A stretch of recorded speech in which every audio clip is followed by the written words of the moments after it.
Right. We are live. Hello. We'll wait for people to come in. Hopefully. Let's see. I'm gonna turn on the live comments. I'm not sure if it's going to work here. Click Let's on see. the show on screen. Chat. Is it chat button? Yes. See, mine's Can not. you see there is one saying live comments? Oh, there's Helen. I see it. Yep. Hi, Helen. Hey, Hi, Colleen. Colleen. I can't put Lina on full screen. It won't let me. Is that what happens when you're just you haven't got the full subscription? See, that's the full screen, then it goes back to 2, which is weird.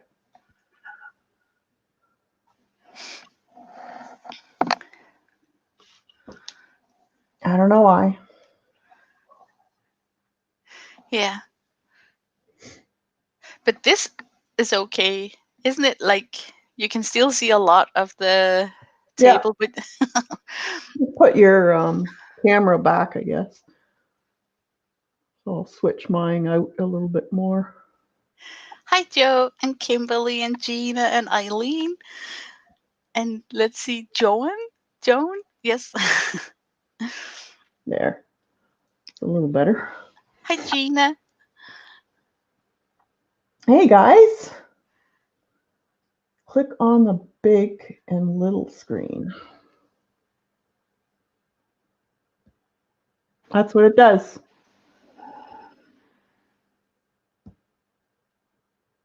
I can do that for me. It won't let me.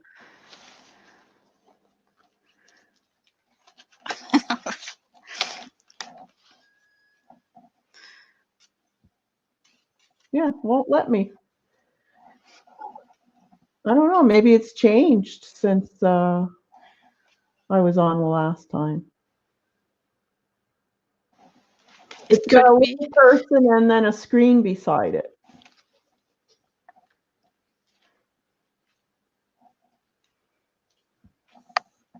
And that's me. So if but there's not an additional one.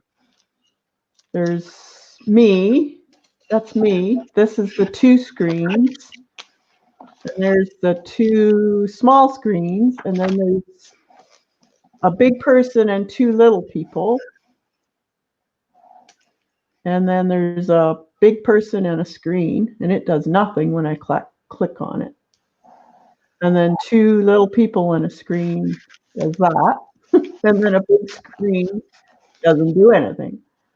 So they must have cut out the switching. Left click on Lina.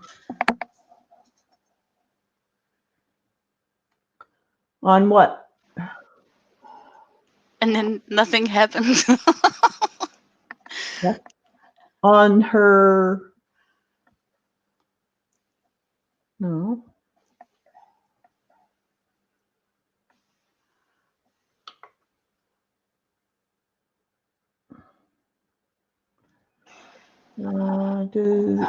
Does it not have dots on Lina's screen?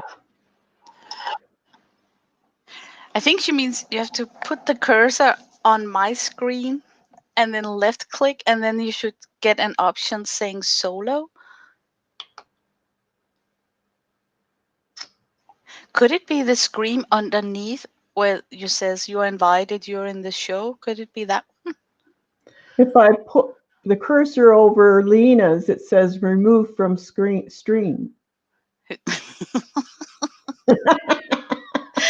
Oh man, your tech well knows me. There it is. I found it. I think I found it. I did it. Oh, I am large. Can you see it? Hooray! Yay. Oh Okay. man, that's good. Awesome.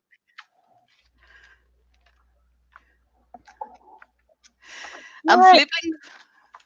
So Lena's been playing with a Terry Harrison watercolor books. Yes.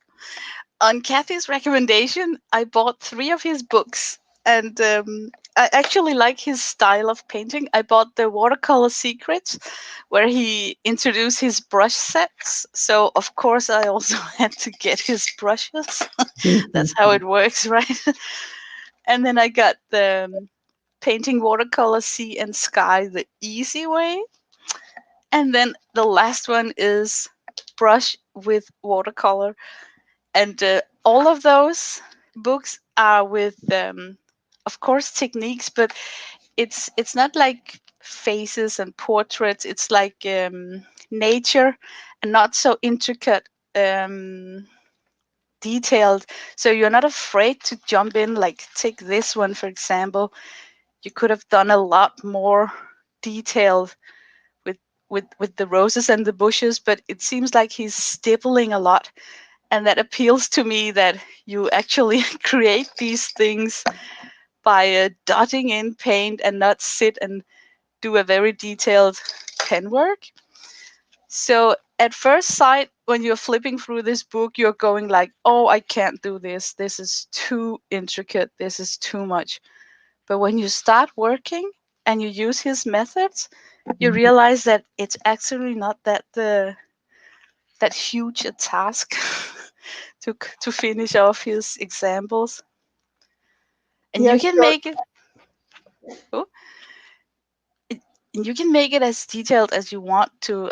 I've been trying some of his seascape things and his boats and stuff, and they all turned out pretty nice, because the colors he chose, it's not like he uses 17 different tubes of paint. He's very minimalistic.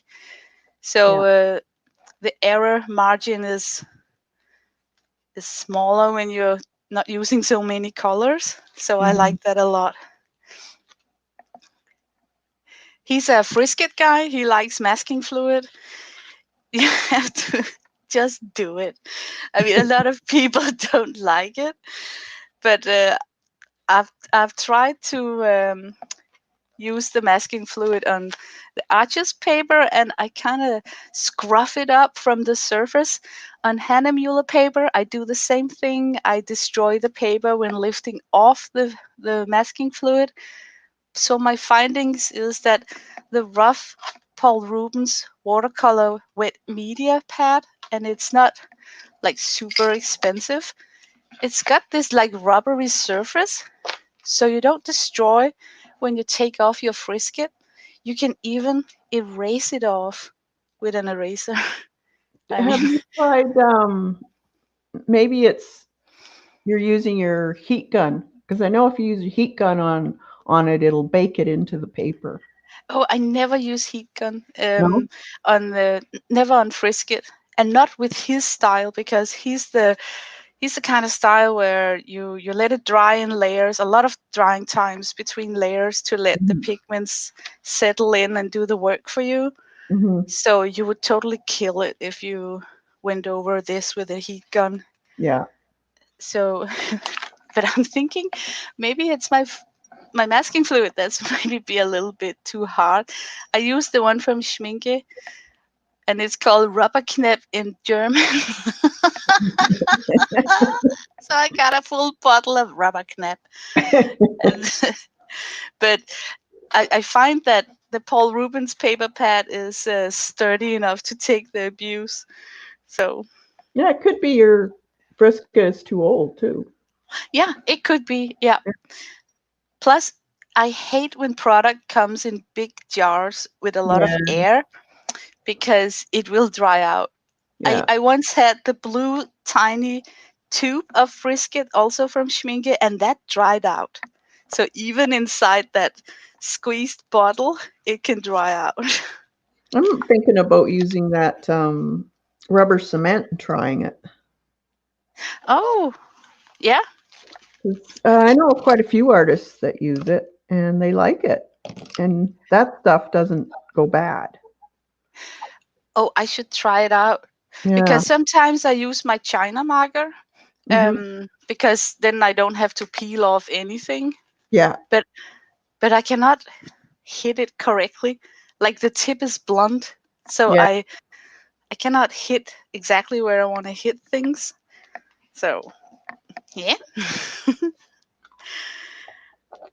So, But I have. Hmm?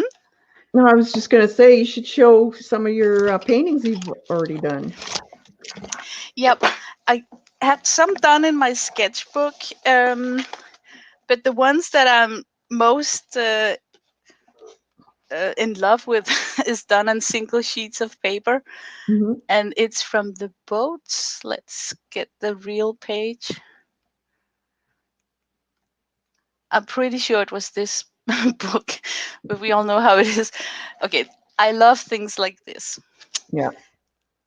So I tried out this one here, and then I sketch with my freehand, or what's it called. So I don't usually get the same image as he does. Mine's always a bit different, but I use his techniques. And what I lack from this one is his. Can you see how I made a mistake about not being bold enough Yeah. to add the pigment here? That Yeah. would You need really more. have made the a huge difference. Well, you could still do it. Oh yeah, yes. I just think with this one here, I reached a point where I felt that if I worked more on it, I would destroy it.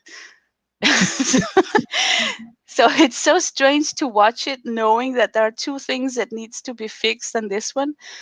I need to hide the horizon line more, and I need to do more about the reflections. But I just love that soft Yeah. pale look it had. So I was thinking, oh my god, if I went in with these dark colors and that dark shadow work in the water, I would definitely destroy it. Oh, gee. So, You gotta try it to see how it I will know, work. but I'm also known for painting the same thing more than twice, True. sometimes 3 or 4 times. So I actually kind of know within myself that I'm gonna repaint this and then be bold and do it like Yeah. he's been doing it. Well, that's good. Um, I think on Twitter I showed one of the big boat that I made. Hmm. Um, That was gorgeous. oh, thank you. It was very detailed. I'm not used to use pen work, and the pen that I use is the fountain ink with carbon ink that's waterproof. Oh, And nice. this tip can take a lot of abuse. Oh, wow. Um, I think that Janet is also a heavy user of that pen. One No. of the things, yes, that among others, there is a certain picture in this one that I really would like to redo. Oh, there's the boat. Yeah. Okay. I love yours. Oh, thank you. Maybe I should. Yours has more color.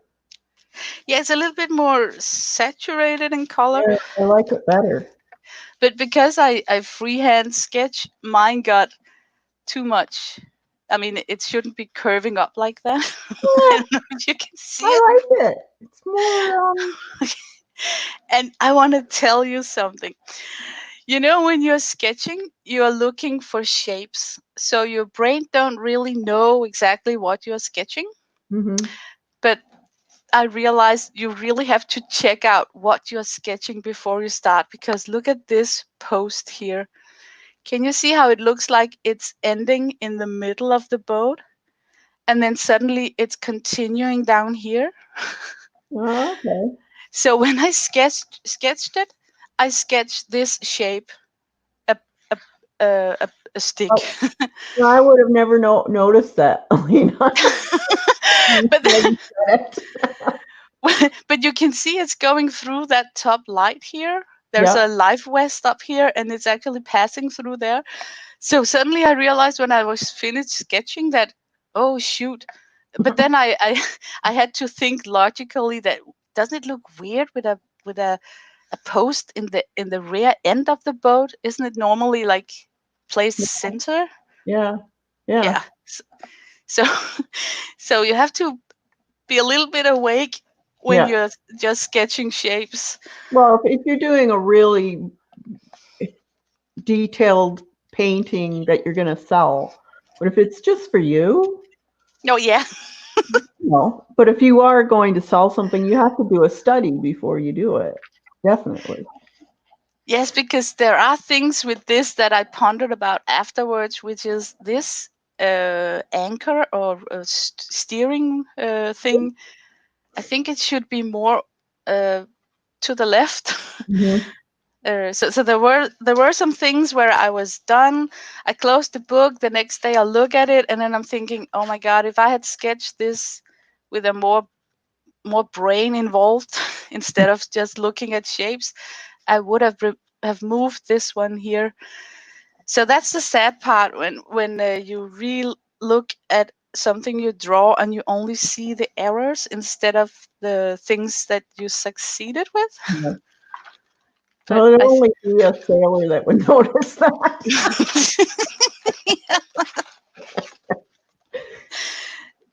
this is what I would like to learn to do. I love it. I love the warmness of the ochre. He's giving it washes of, you could say, glazes of very watery Hmm. colors. I tried some of it, but not all. And then because I didn't get the same warm effect, I didn't bother making all the trees. So I just agreed with myself another day, and then Yeah. did my own trees, and then used some silver and then some paints that he doesn't use. But this is definitely inspired by Yeah. this one. I think he uses magic sponge in that too, doesn't he? Yes, he does. And Yeah. what is kind of strange is that he starts out very intricate, like very detailed, because his purpose with these pages are only to show the glazes. Hmm. So when I started up, I should have done this exactly like he did it. But my error was that I was looking at this. So when I made the water, I was thinking, oh, no, it's not supposed to be blue. I need to make it more yellow. So so I think sometimes I need to trust the step outs and follow them instead of looking at the finished image. So I think when I'm going to redo this, I'm going to cover this up with white paper to force myself to do the step out correctly and trust that even though you paint it blue to begin with, you will be able to glaze it that light yellow in the end without making green. Yeah. Because he is, after all, using ochre. And ochre on top of a very light cerulean blue does Mhm. not make green in wet conditions. So why should it do it when you glaze it on a dry paper? So I just have to trust it. Yeah, it's all in the learning process. That's how you learn. Yes. Like I said, Oh, he's a frisket guy, right? yeah, yeah, he is. He's got a lot of good tips. Yeah. Where is my? I used to have a credit card scraper. Okay, imagine that I'm holding a credit card scraper in my hand. He takes the credit card and dip it in frisket, and then he made the fence lines. Oh, Isn't that clever? yeah. Little tricks. That is so clever. Let me find that page. That's what I like about his style. It looks like, oh, if I have to avoid all that white fence, I'm gonna mess up. But then when you see how easily it's done, it's, yeah. And I like how he scrapes out too. Oh yeah, Did you yes. see that? Yeah. He's using I don't have the same tools as him, but I got some encaustic tools with a rubber tip Yeah. that's got an angle, and I haven't tried it yet, but it seems like he's using that kind of rubbery uh, to scrape out grass. I've seen Uh, him use his fingernail. okay, one of his brushes actually comes with Yeah, an I've seen him. yes, this end to scrape it, Yeah, and he also uses that to do and the. then he's talking. Phew. Did I lose your sound? Try and say something, Kathy. No, okay, I didn't. Oh, I suddenly felt like I lost sound. Okay, okay, now I am trying to show you something. Well, I did some of his. This is also a Terry Harrison, and on this one, I used salt in my water to do the background, and I did not dissolve the salt totally, so you can still see the fine grains of the salt. And Mm. then when I took off the frisket from the stem and the flowers, I did not paint with salt water.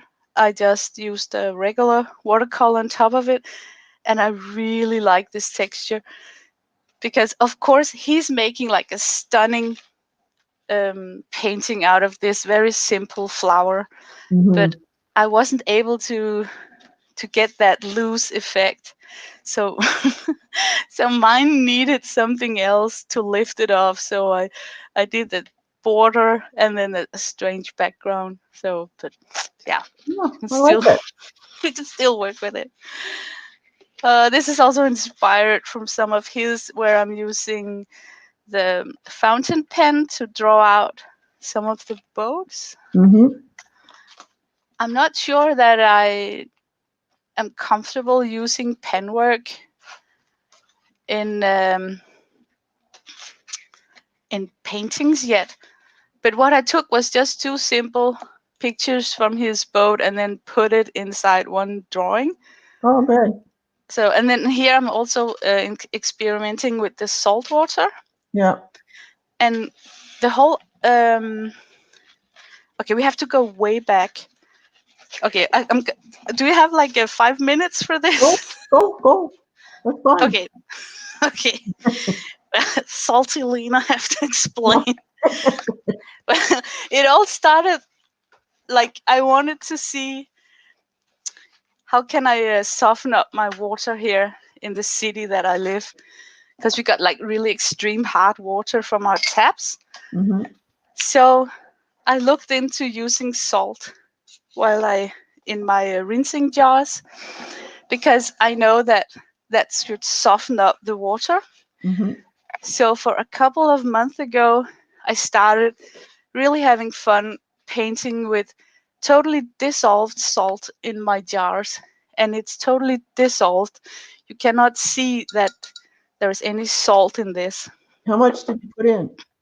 I take 4 teaspoons of very fine grained kitchen salt Yeah. in a huge jar that will contain like 3 cups of water. And Okay. it's very soft Yeah. grained. So it's easy to dissolve. And before you do it, you have to have lukewarm water in your jar. Mm-hmm. Otherwise, it will not dissolve. Like when you're having sugar in a cold cup of tea, you can't stir it out. It will Yeah. just land in the bottom of the cup. Yeah. And then because I was painting with salt, I also found out that it does leave a residue on your watercolor. So I I didn't want to just jump into a pan set. So I used tube watercolor.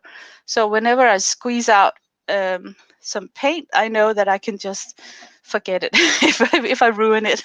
Well, couldn't you So just rinse it? I can, but I can never leave there is like a tiny saran wrap film over this. You have to wash it out before you can wet it and come down to the paint. Oh. It's a little bit hard to explain. It's like a feeling. Like I know how it is to re-wet the core when they Yeah. are unsalted, so I can just feel that I have to work a bit, and then I get an access down to fresh paint. Mm-hmm. So, and you will have a tray that's getting gritty like sandpaper.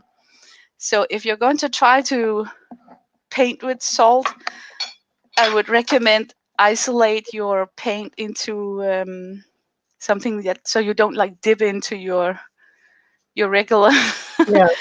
pants.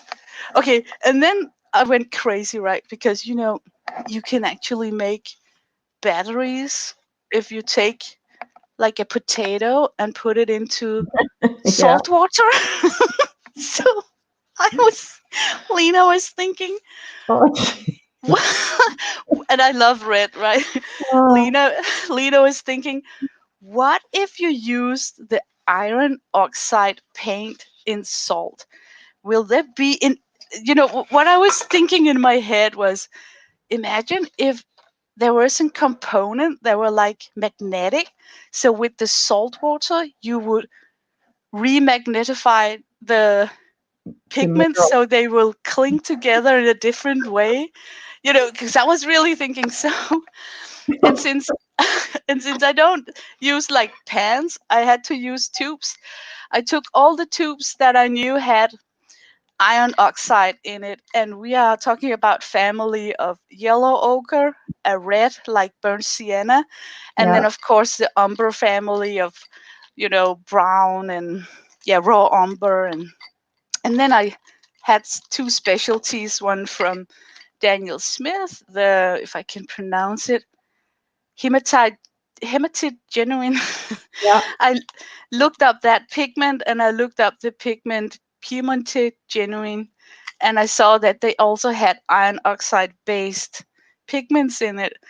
So basically it is that I played around with salt water, trying to incorporate these raw sienna colors and whatever in my paintings to see what happens, and absolutely not much happened. But You got to have an electrical current attached to your. but I kind of want to feel that it is bright. Oh, it's gorgeous. I mean, maybe it's me that's crazy, but I think it's brighter than if I didn't mess around with iron oxide based in my mixes and the salt water.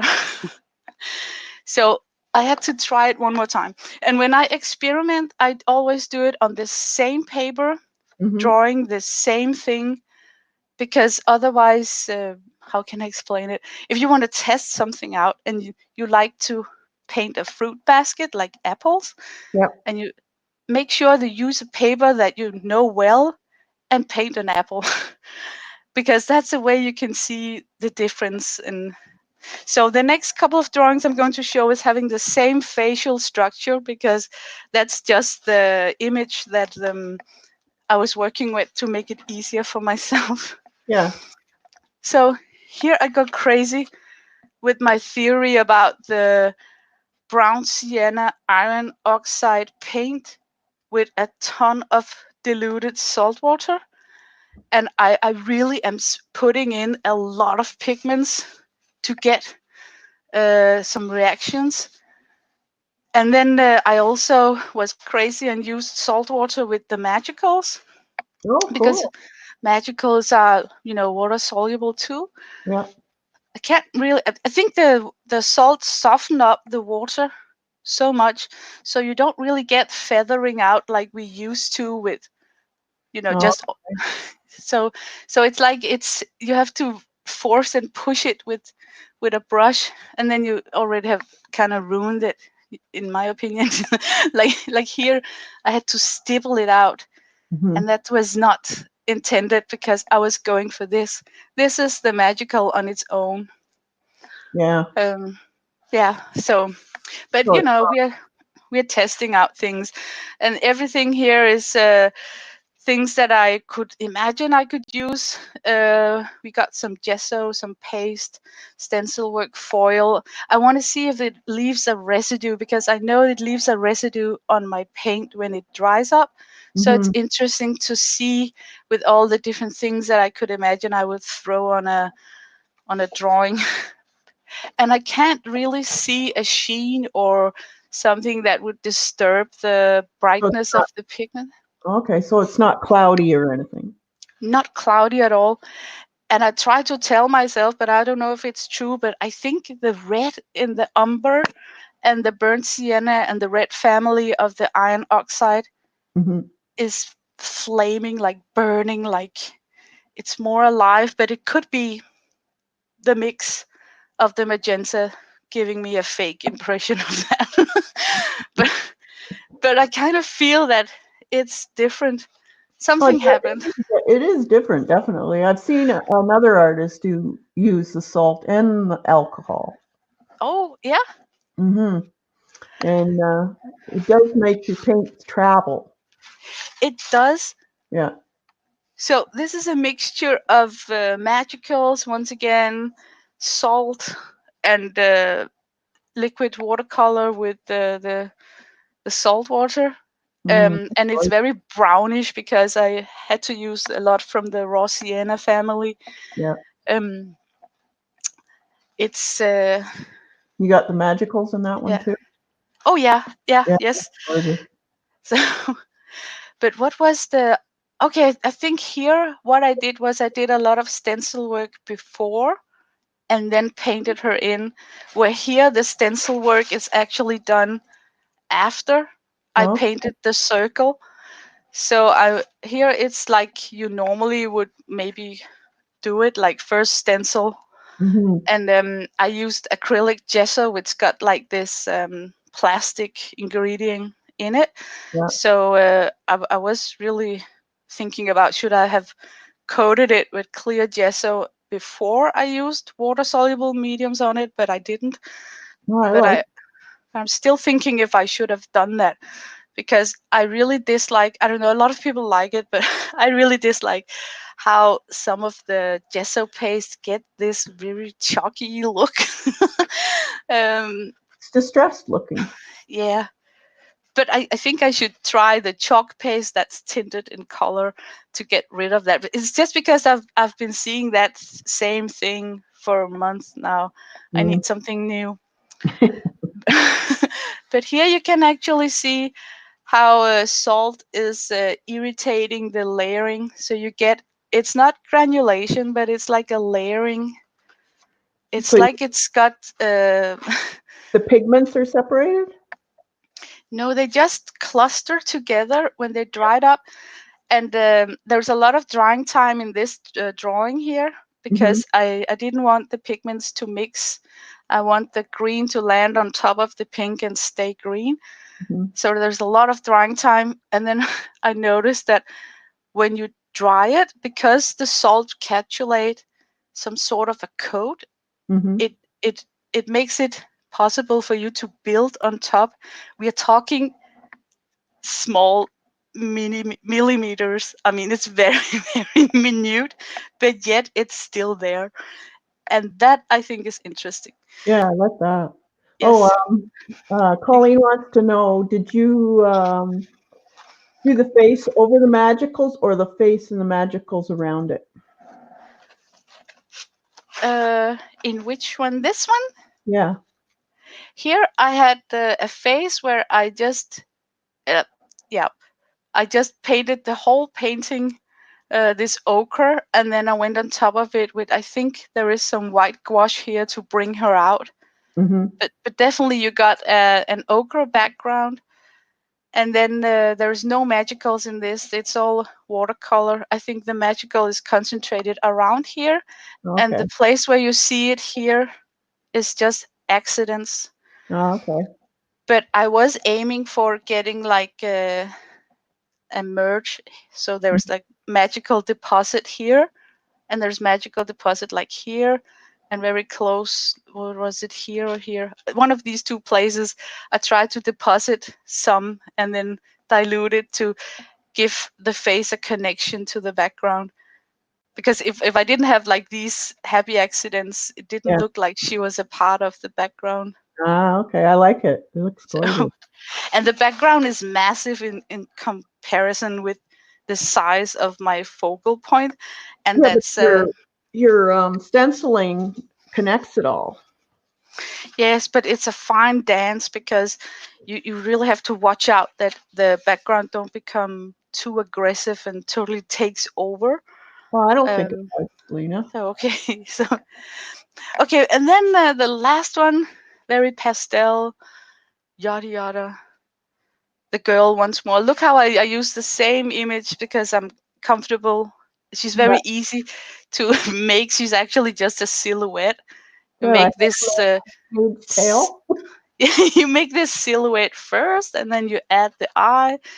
Then you fuss a little bit with the mouth because it needs to be 3D. And then she just got a jawline. There's not much to do in her. Actually, it's just like a very simple stroke to Yeah. make her. So I can recommend painting the same face over and over and over again. That's the fun thing about it is that each one changes as you do it. It does, because each one of these is really supposed to be totally alike, but some of them gets like an Yeah. Asian feel of it, and some don't. Yeah. Like this one here, maybe it's because of the colors, but she's like totally Asian compared to this one, who is more like, I don't know, like a virgin or something. So Oh, look. she's like totally like, I don't know, from another century. So, but Awesome. but what I wanted to test out with the salt water was the brightness of colors, because there are claims that it should brighten up the color, and then Ah, it didn't like really happen. So my next test was, what if I don't dissolve out the grain in the water? I just pour it in cold tap water, mhm. same measurements, 3 to 4 teaspoons in a jar this size. Yeah. And look, it comes out like shimmer. Oh, Um, cool. and the shimmer is a reflection from the salt grains, and they are attached to the page. It's like sandpaper. You can't whisk it off. And it seems to collect the pigment Yeah. inside the salt grain. So some of the salt grains are actually darker than the paper itself. And that's the fun part, because when we're using salt, we take off the salt and then we see the texture that's underneath it. Here, the salt stays on. So I went to town with this a lot. And one of the things that I think succeeded the most is the seascape and the Got ochre beach. There's something about the cerulean blue and the Yeah. earth tones, because as soon as you use it in red colors, it dulls down the red, which is not supposed to do, because the theory is that it should make your pigments clear. But yeah. Could be difference between your pigments though.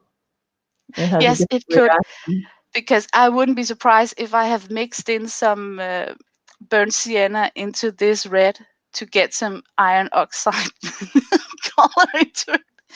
So this is all salt, and then I try to make, okay, how about some is salt and some is not. So salty Lina tried to do this is from a Kathy Albra stream Yeah. in January, and here you can see it up in front in person, but it doesn't show off on camera. But I use salt water on this area here and on some of the rocks. Mhm. So if I'm lucky and can twist it, Oh, yeah, I see it. uh, you see it?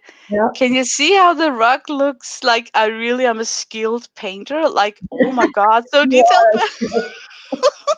Oh, you But can see all the speckles. It's cool. yes, but it's the salt doing the whole work for you. Yeah, that's neat. So it is neat. And look how it's tickled by the raw umber and the sepia pigment. Oh, can I get it to focus? Yep. Can you see I got an ultramarine and a burnt sienna to make a gray, and then I splotted in some sepia, and Mhm. those three pigments together with the salt is just dancing. I Yeah. mean, it's a dance. Look at that area up there.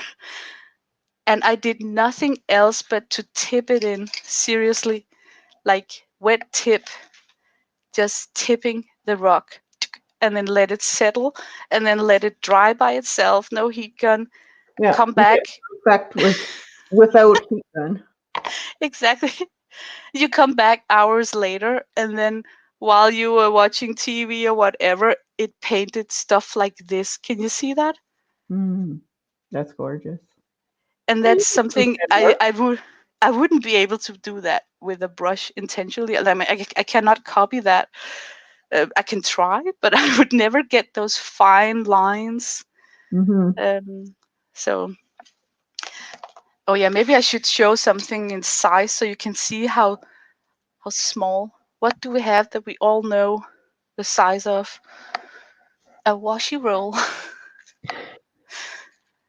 Yeah. um, so give you an idea how intricate and detailed this the fine salt grain is converting your drawings into.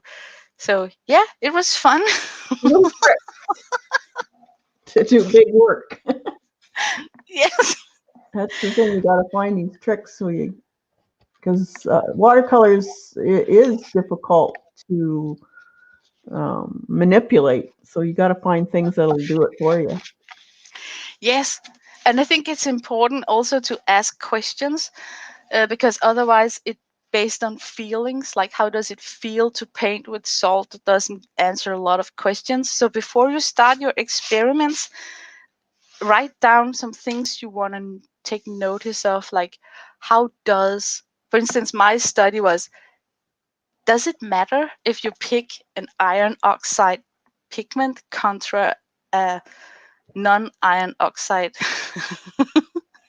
So that was my study.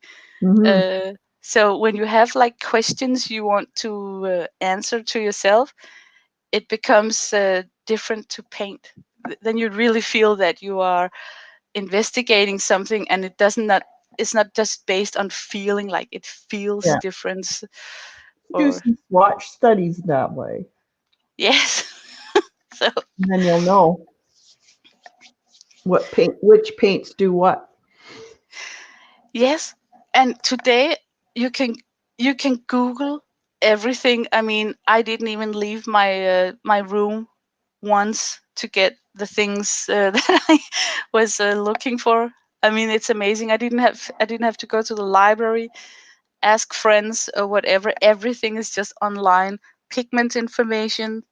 Yeah. Daniel Smith, because they are so tiny, doesn't really write what's in these tiny tubes, but you can find everything online. So I did that a lot when I had to separate out which of the M-gram tubes that really got red iron, or like the yellow Right. iron Yeah. oxide, especially in the yellow and the orange part, because some of the tubes says transparent yellow iron oxide, but the ochre is actually an iron oxide base, but it doesn't say it on the text of the tube. So you have to look into the pigment. Yeah. So yeah. That was it. Awesome. Awesome, Lina. Thank you. Jeez. So what are you going to do today? Well, this witch broomstick, I promised to show you Oh how I yeah, made it. I want to.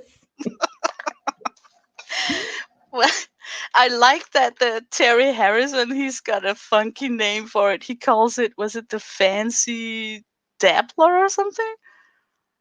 Oh, Let's I don't see. remember. I don't even recall Or if maybe it you was got in it this on book. the brush. Let's see. Um, You got that one? which one is it? Well, I call mine the witch broomstick. Okay. Thanks to Eileen and Janet, because they tweeted like, "Oh my god, you The just turned foliage, your..." the foliage one? Yes, let me find his page. I think it was in this book. Um, I could be wrong. There's the foliage and there's the golden wizard. Golden Wizard. Or maybe not. Maybe it wasn't in this book. Hmm. You just made something new. I just I just made something up.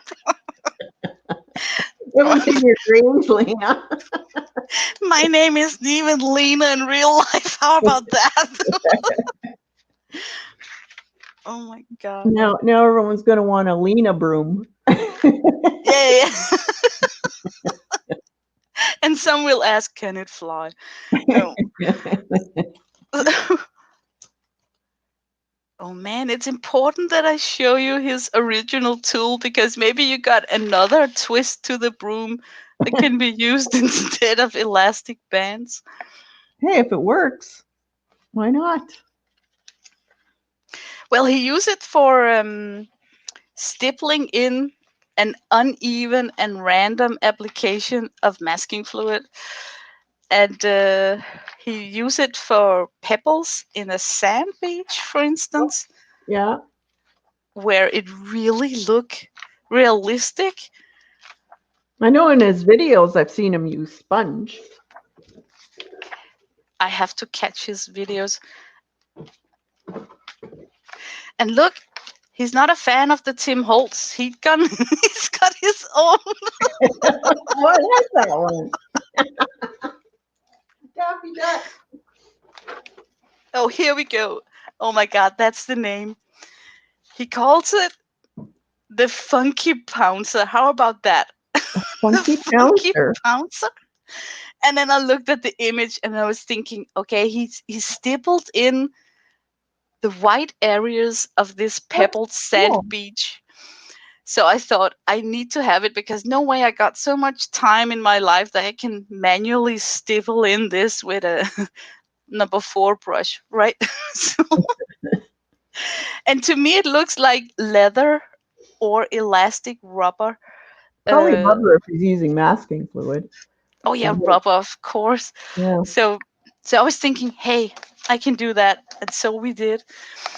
What I did was that I took double-sided tape, Hmm. and then I took 3 elastics, rubber bands, I think it's called. I'm just gonna show it with one so it doesn't get so tedious to watch. Let me get some scissors. Oh, there it is. Okay, and then I started snipping up the elastic into, and you don't even have to measure because you gotta trim it off at the end like at the hairdresser. Oh, okay. I d- I know. And then I simply just laid down the double-sided tape Hmm. and start to fill it up with Oh, the elastics that I cut. I lay them down side by side. aren't you smart? I don't have a life, can you tell? Oh, it's just like, this is what people do when the internet is off and they don't have any cable TV or something. No, you can tell you're an artist. That's what we did. Okay. And then the funny thing about, not the funny, but the best thing about double-sided tape is that when you remove the backing of it, And then you rolled it. yes, then Awesome. it automatically becomes sticky to whatever you roll it on. Oh, you So can put it on a stick. I just took a chopstick from the kitchen because Kathy Berg and Colleen have taught me that if you're in doubt, go to your kitchen and you will find an answer. And then imagine that if I've used 3 elastic bands, it would be like Yeah, much fatter. yeah, This tape remains sticky on the outside, so to seal that up, I just took ordinary washi. yeah, And I would recommend that you took plastic tape because you are going yeah. to dip this in water, and washi is not Difficult. that. So, and then you end up with this that Ah, needs a haircut, and then you awesome. simply just cut off the the That's tips. so great. And you get yourself a rubber stipple And then tool. it's easy to clean with the stuff off. Oh yes, I've used this with the masking fluid and also with acrylic paint. Yeah. So in acrylic, it's good. I mean, it's Yeah. Yeah, easy to take off. Yeah. Oh, that's great. Okay, we got to make a Lina counter. Now look, my tool got something in both ends now. So one could be for bird feathers or something, I know. or hair, or fur. It's crazy. But That's I think of all the strange materials and tools that he has been using, he also uses saran wrap. yeah. I think that's it actually. It's not like this is a hocus pocus book when you suddenly flip to a page and he says you take out this French item where you think, what? So it's good. Everything is good.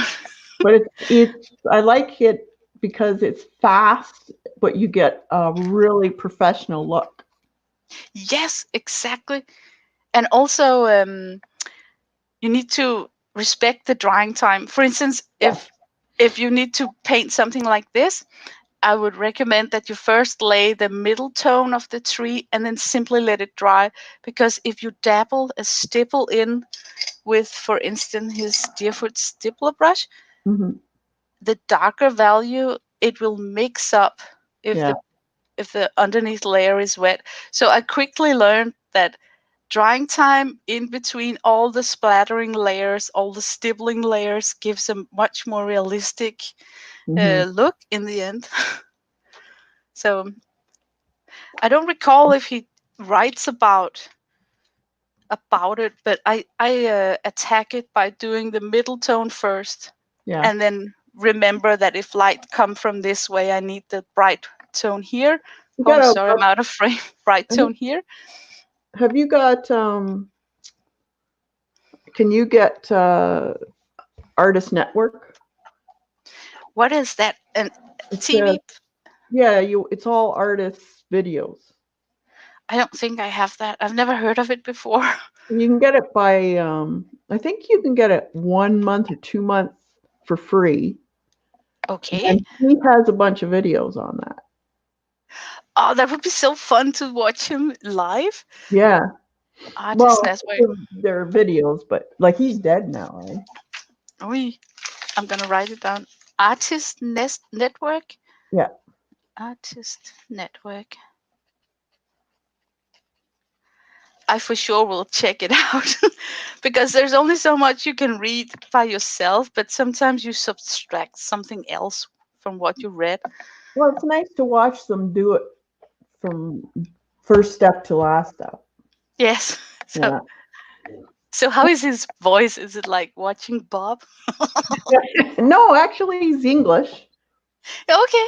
and So oh, he's really, really a fantastic teacher. He explains oh, things really well. that's good. Yeah. That's nice to know. Yeah. Oh my god, I just realized that I have to click on an error to see chat move, so I haven't answered any questions in all that time. Oh my god, I'm sorry if someone had a question. I didn't realize that I had to activate the chat like that. Now it disappeared. I'm sorry if someone had something to ask. You can still ask. Okay, I didn't see too much. okay, that's good. Hey, Judy. So, what are you going to work on now? Well, I'm tempted to do. Can you see these colors where he's actually mixing opposite colors that would make kind of mud? Good. Um, I wanna try it out, and it's Good. so freaking easy to lift off Yeah. the sun instead of using masking fluid. Yeah. And then I really enjoy these sepia ghosted trees, Oh, and yeah. I know that a lot of people also have bought a lot of sepia one walnut ink, so maybe that would inspire them to try it Mm, out themselves. yeah. And it's straightforward. Look, tiny little fence. That's the only human man-made stuff in this whole drawing. So the rest is like no rules because you can you can screw up a lot of things on these Oh, trees. No one will notice. So add more vines. So I'm thinking to try his approach, and then I can see he actually has some colors mixed in here that are a little bit tricky. He's got, I think it's a light wash of magenta, and then of course he's got the violet, and He then uses he's a got, lot of sienna and ultramarine and yes, um, and he got this gray, and that's going to, for me to be the hard part, to transition from a light pinkish color to a gray down to a yellow. But I can understand that he need the breach of gray to separate the yellow from the magenta. I think he starts off with an ultramarine, a real light wash of ultramarine on the top, and then the sienna, raw sienna on the bottom going up. And then he Okay, puts it's raw sienna. it over top in the center. Yeah. I'm actually happy that it's raw sienna because it's more transparent than the ochre. Yeah. So that's the tube to go to. So let's try that one out. And then I got myself a setup where I'm able to have a very aggressive slant for my watercolor pad so the water will run down instead of Okay. having it laying flat on the table. Yeah. Do you like So, working on an angle more than flat?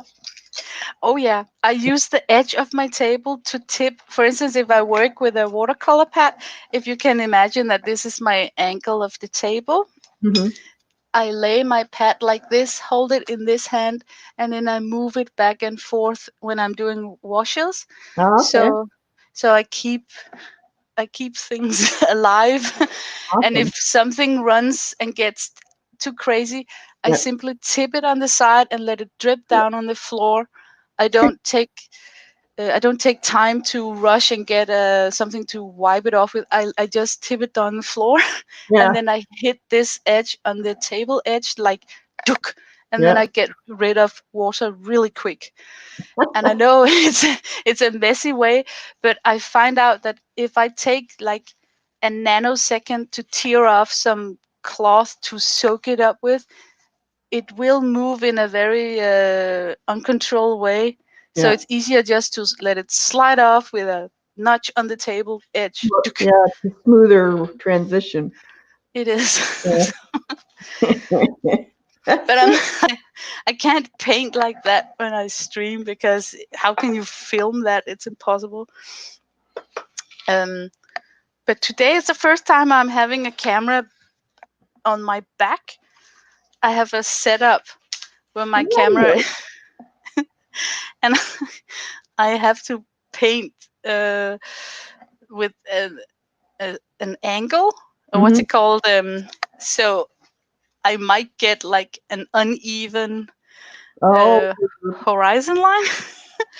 So at one point, I need to take out this ruler and or correct myself.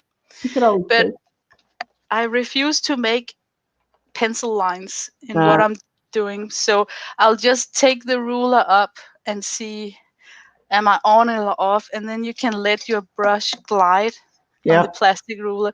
So hold it some inches off the paper, eyeball it, and then I've done that before. Yeah. So as long as you don't have it, make it have contact, because Yeah. then when you lift it, you'll get very Yeah. You'll get. bored. Yeah.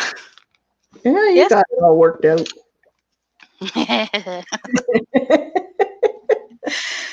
I love these things. Well, Maybe it's some. Maybe it's something to do with I don't know. It's relaxing, mm-hmm. but yet a challenge. Yeah. I'm just gonna start my February page in my book. So I started a new book for my daily journaling / visionary. I don't know what it's called.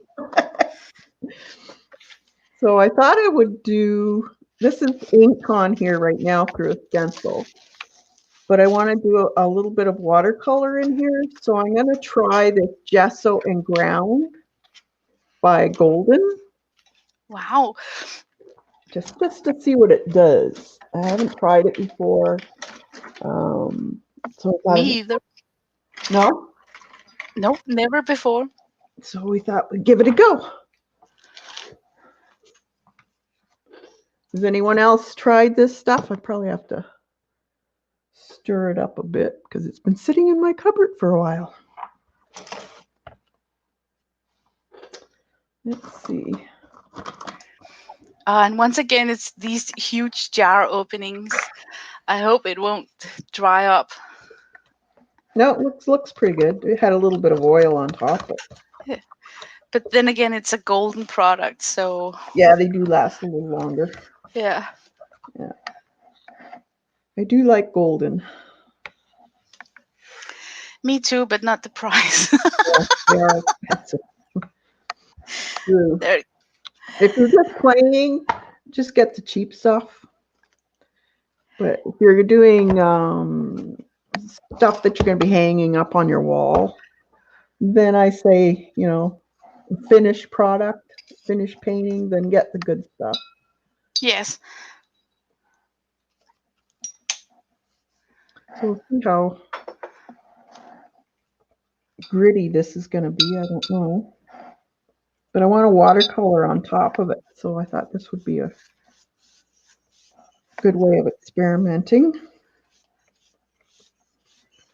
I do like to experiment. I'm not a watercolor purist or strictly, one type of medium. I like to put everything together. It doesn't matter what it is. I like that attitude too. Yeah. And if you don't like it, then you don't have to look at it. But I will have to say that I yet have to learn to use the white Sharpie and the Posca pens, so I still try to preserve the white for highlights because I cannot find the technique to apply that in a pleasing way with acrylic pens. So that's the only pure watercolor thing that I have in my head. Today I'm going to work with core paints. They are known for having a different binder. They are happy to flow. They're like they move. It's a moving paint. So that's why I have picked that one up. And because I am using salt in that palette, I need to re-wet it first. Because like I said, there's going to be this like a tiny plastic coated film on top of the paints. So I'm just gonna let it sit for a while. I use a ceramic palette where I mix in the center, and then sometimes I wipe off the center to get a clean palette, and then, but mostly I just try and see what I get, what my brush caught. Yeah, I like core. me too. They don't fade as much. No, and they're actually very vivid, like Yeah. aggressive, especially the chroma set. Oh my god. You need to I really had to learn in the beginning because I want to grab them all, but I needed to learn to address it and tone it down. So Yeah, they are a little different, but I do like them.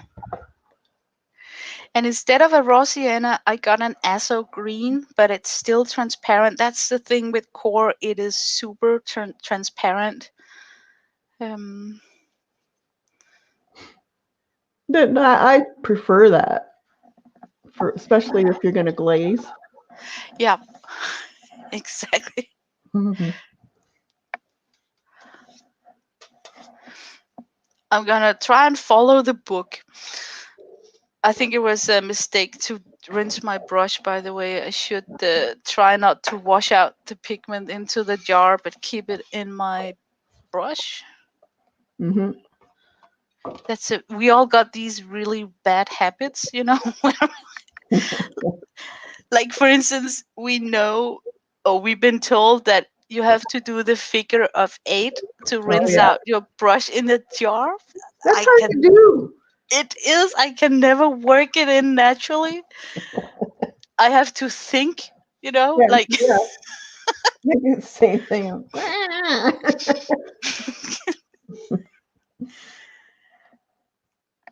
let's see. He recommend what kind of a blue was it? Was it really just ultramarine? Hmm. I know he No, he works uses cobalt. cobalt. Yeah, I don't have cobalt, so I think I'm gonna do a smidgen of the teal with the Hmm. ultramarine to get a cobalt tone, because I don't want to go into a phthalo hue, because then I'm gonna struggle with that phthalo on my Yeah. brush.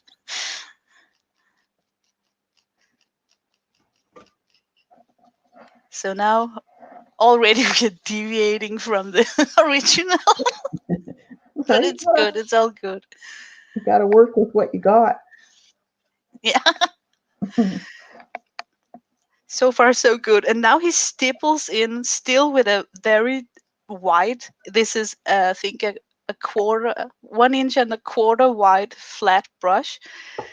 I noticed when I got his brush set that I have a lot of round brushes in my own collection, Hmm. and his brush set was interesting for me because he has a very wide selection of flat brushes.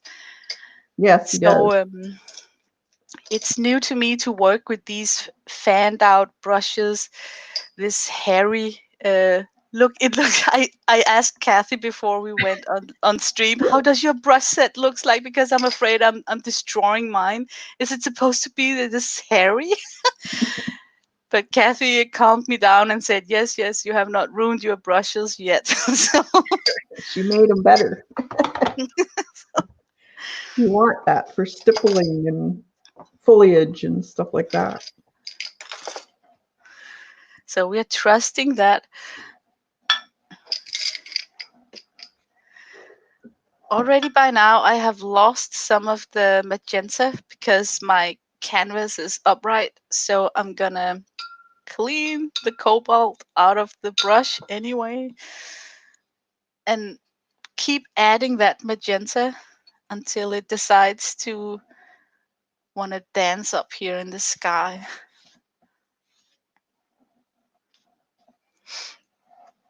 Okay, now for the purple. I'm gonna try and mix a purple out of the teal and the magenta instead of the ultramarine and the magenta, because I think I will get a more vibrant purple.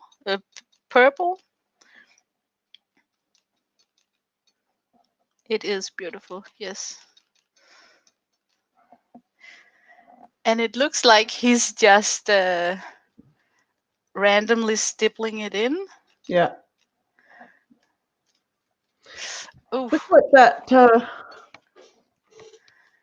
it does to the pigment in watercolor. It separates them. That Yes, but round. That's cool. I like that.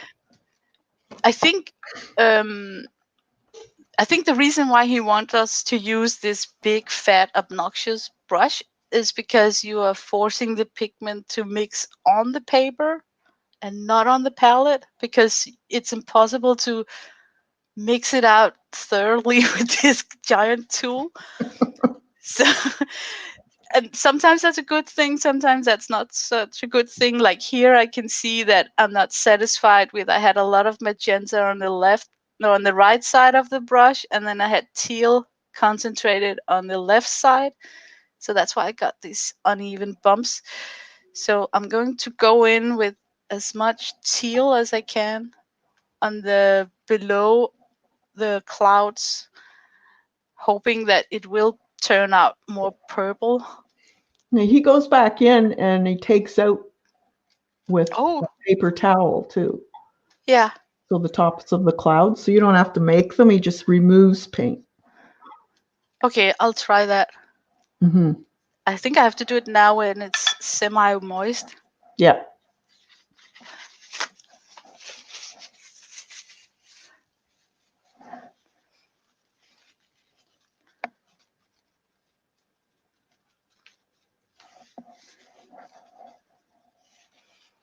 It's kind of strange that he don't want a smidgen of yellow on top of the clouds.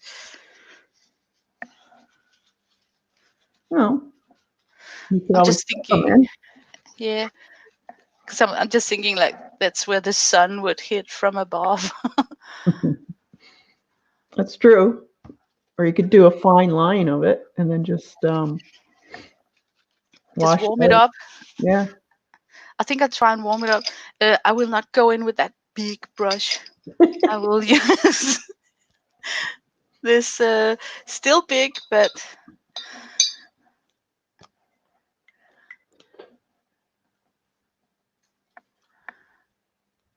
and then just with clear water dilute it out. Mhm. Okay, I gotta dry this again. Mute myself.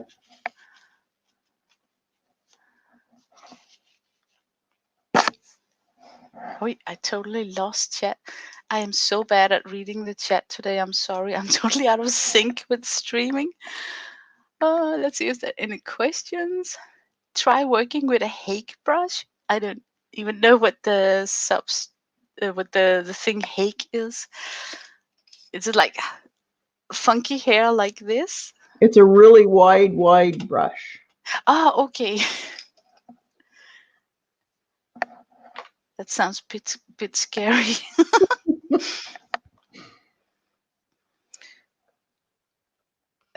He takes permanent rose next, mixed with the cadmium yellow. So now he's getting into a more opaque color choice for the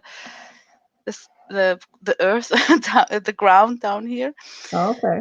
I don't think that I got a super opaque yellow in the core set without having to touch the lemon yellow, and I think that's a little bit too lemonish fresh. So I'm gonna mix up my lemon with some of the orange that core offers in their set to Mm-hmm. get a more warm but still opaque paint.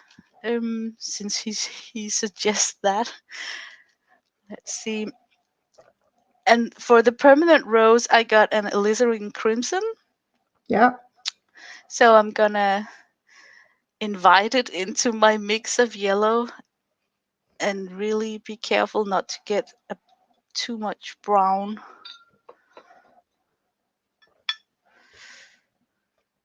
Because of the orange, it can get a little bit brownish, but let's just go for it. It makes like, whoa. You could always try it on a piece of scrap. Yes.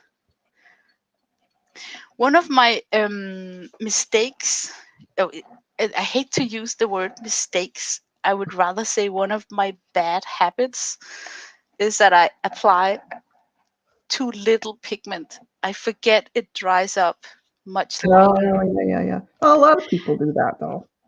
Yeah, I think it's me being insecure or something. So I have to remind myself when I do washes like this to be more bold with, for instance, what we're working with now, because we need this kind of separation. Mm-hmm. And now I'm gonna blot out my sun.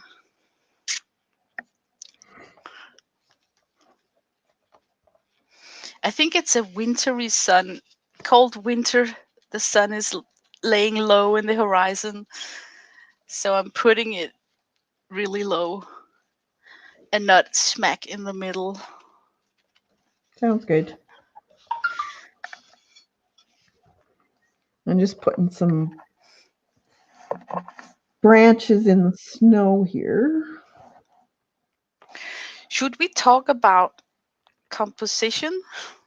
Sure. Because It's very important. he has he has this suggested, but we don't need to follow it. What? If we think it's boring, we can crop it differently. Oh, okay. I can just picture that if I have to paint this, it would be more interesting if I cut this to the edge and didn't have the full tree. Mhm. Um, so It's what I'm, very weighted on one side. yeah, but I just know that, knowing myself, I would fuss with having an angle right in the center of the tree and then trying to make it symmetric, and Uh-huh. then it would end up boring Yeah. because nothing in nature is that perfectly symmetric. And that's one of my holes. I just know myself that that's one of the things that I would trip into. That's good to know your areas Yes. to improve on, eh?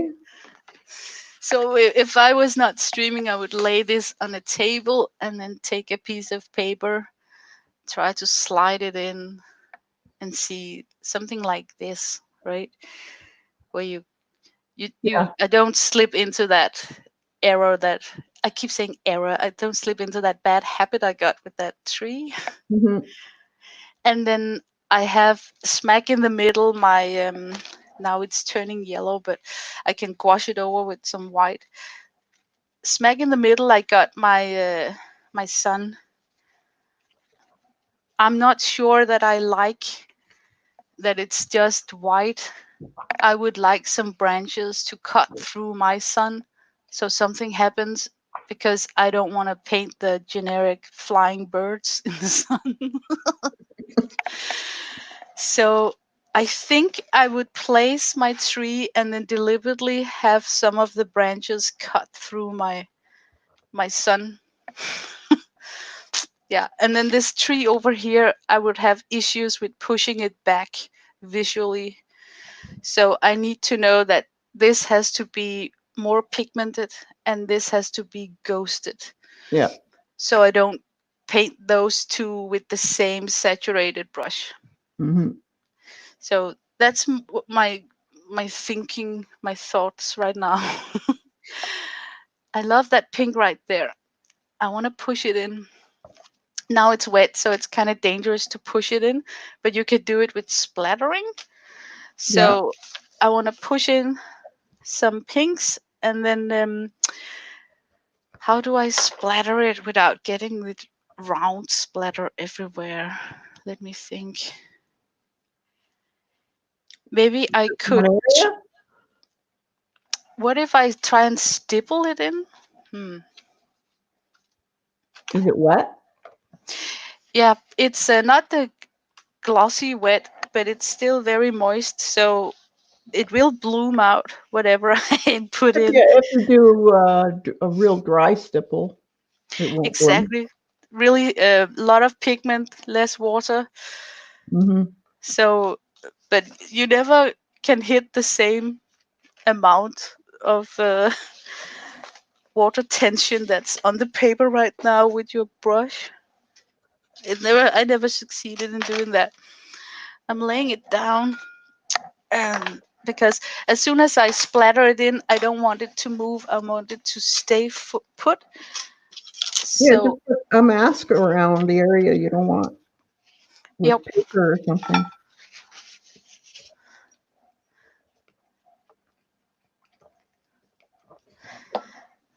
or paper towel. You got paper towels? Yeah, Yeah, that's what I would do. I'm trying to think what's the best brush to do this with, because it has to be like this one got some spring in it, like spring. I don't know if you can see. Yeah. It's in the synthetic hairs, so that would give like a wild splatter. But this is real hair and it's super soft. It will give me like uh, less single splatters, but more like dropping drops of water. Mhm. So I think I'm going with a brush, real hair brush. Go for it. Yes. And I'm gonna let it kiss the paper so I don't splatter like hammering another brush on top of it. So it's out of control, because I want to place it. I want to deliberately lay it.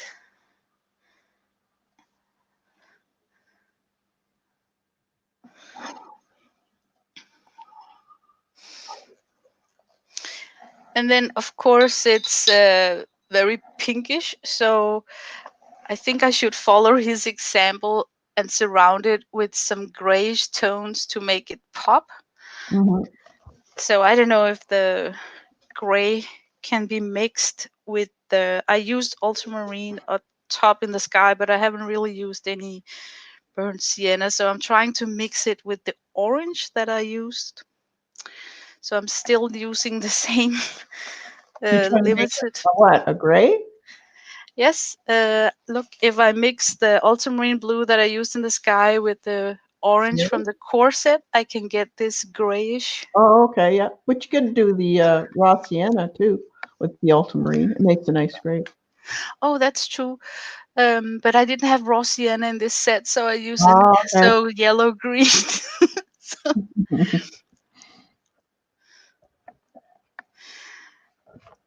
it's like he's got his gray starting like a hat on the moon. So it's like carrying a cap. So I'm gonna do the same.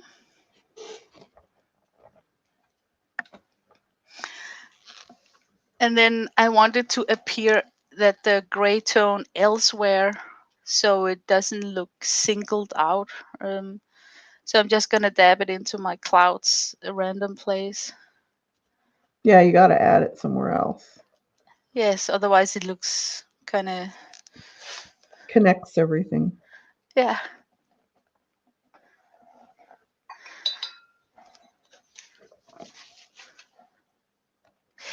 So is it boring the way I tell my steps, or should I just paint No, more? It's no, okay. no. Yeah. Okay, I just have to check in. I'll mute you. Okay, you just kick me out. You know where the button is. Yeah. I have control. You have control. Yeah.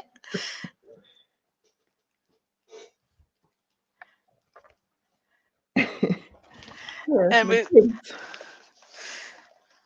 okay, I think I should let this dry now, but I'm super tempted to go in. Maybe I can force my camera. Oh, who knew? It's so fancy. You know what? My husband gave me this. Is it called a tripod stand? It's For your some. camera? Yes, and there is this handle where I can move things up and down. I really have to get used to it. Aren't you fancy pants now? Yeah, fancy. Yeah, I think he enjoys that I don't irritate him or choose what channels on the TV we have to watch. No, So he likes it. he has been equipping me up with a lot of things lately, like please stay as long as you wish in that room of yours. He's got a motive. Yes. There. That's the sticks in the snow, so bush. Oh, it looks so real. It's almost scary how realistic it looks. So Oh it works my god. pretty good on this ground.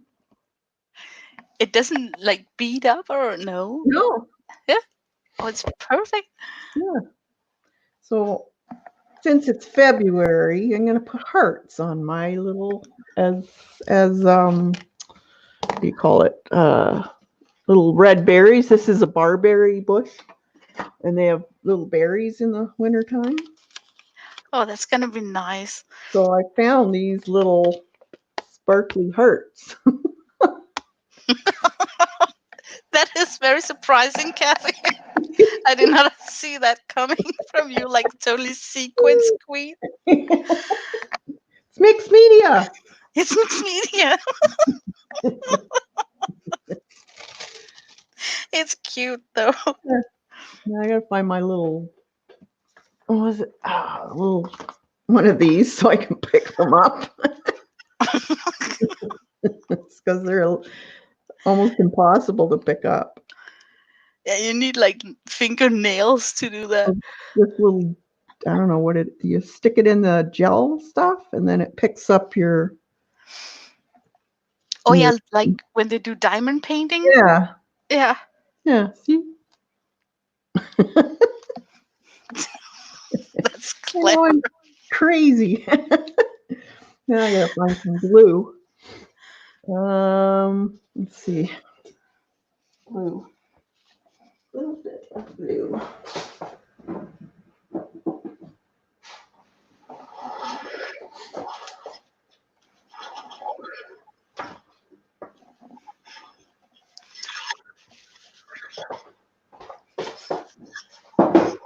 Okay, quick dry adhesive should do. Hopefully, this isn't dried out.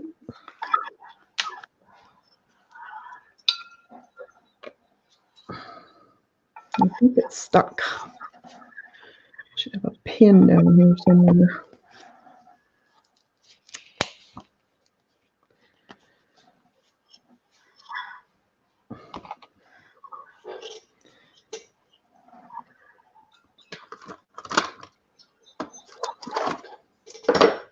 Just seeing if I can find something to use to dig. Oh, there it is. I'll use my magic thing. I like you've got tools called something with magic. Yeah. My wonder brush and Yeah. magic. Right here.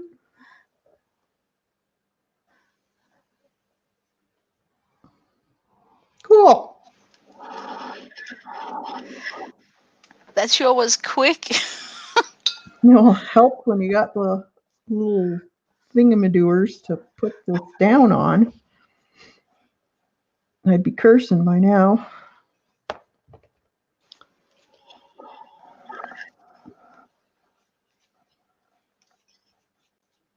I think I'm gonna give this a blow with the heat gun to set some of the moisture out of play here. All right. Because I need to go in with a rigger to do the tree branches, and if the paper is too wet, it will just disappear and feather out. That's right. So I'm gonna mute myself. All right. No, Eileen, I did not use the ground today. But it's early yet.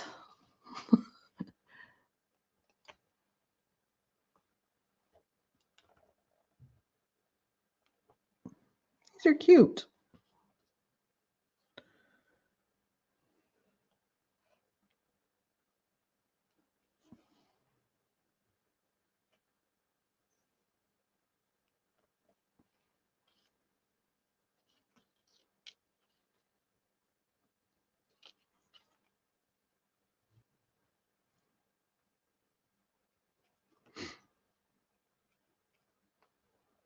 These cute little hearts.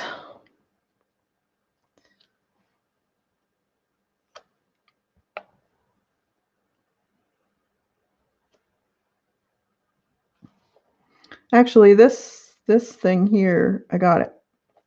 One Karen, what's it called? Can't even see the name, but it's great for putting on your frisket or masking fluid because you can clean it right off, so it doesn't stick to it. It does look like a sturdy rubber material. Yeah. Awesome. It doesn't stick to the frisket, which is nice. It just wipes right off.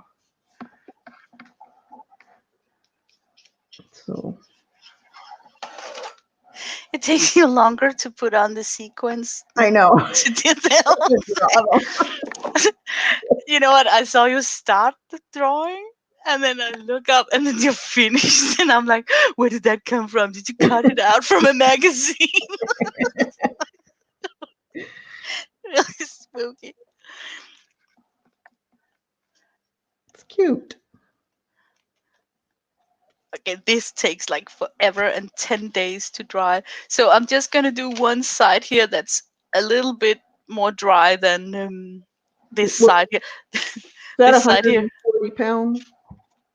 I think it's in a different measurement. They call it 300 GSM, and the GSM is how much Yeah, pulp there is per square that meter, would I be think. 140 pounds. Yeah, I think so too. It's so annoying that in Europe they got different. They call things different things. Yeah, they got to be different. Yep. But it's also Okay. funny to hear sometimes Americans get frustrated, like you're freaking centimeters. Like, Well, we're in centimeters here in Canada. yeah, Yeah, but I'm old school. I didn't grow up with that. I wasn't taught that. That came in effect in the 70s, I think. I want to tell something that's really gonna make you laugh. I wanted to save some money because I didn't quite know if scrapbooking was me. So I thought, hey, I can just convert all the measurements from inches to centimeter. Oh my god. And halfway in my project, I just caved in and got the Tim Holt ruler. It was just like really crazy. No, I'm I do looking the same thing. I can't be bothered trying to figure it out. and stuff like 1 inch 3/4 of 8 inch or something like that. I Yeah, was like, oh no. yeah. It gets too confusing and you just kind of give up. It was really a task, and it was doomed to not work out because scrapbooking you need to be very precise. Oh, yeah. You can't like mess up, and then it's just so visual. You mess up. Yeah, it's same with quilting. You got to be Oh yeah. exact. I used up my umber in my corset. Hmm. um I had like a sepia and umber episode of my life. So I'm winging it with a green and a burnt sienna and some ultramarine, trying to make something that I can use for my trees. And I want the ultramarine in my mix because it's granulating. Uh, I think that would help me. So now I got a really dark, dark tone, dark, mossy, dark green on my rigger. And I'm just gonna sketch in my ideas of the trees. Oh, And I'm okay. starting with the. It's called a trunk, right? Uh, Mhm. because I want to stick to my plan of not having the whole tree to show. So it's gonna look a little bit weird to begin with, but I'm gonna fill out the trunk with the color in the So end. fade.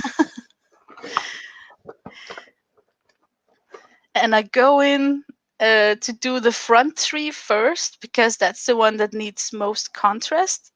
Yeah. Because then I can learn the depth of my pigment better to know because it is a mix. Who knows if I can mix it again?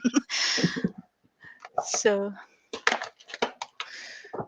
Well, that's how you learn, by doing.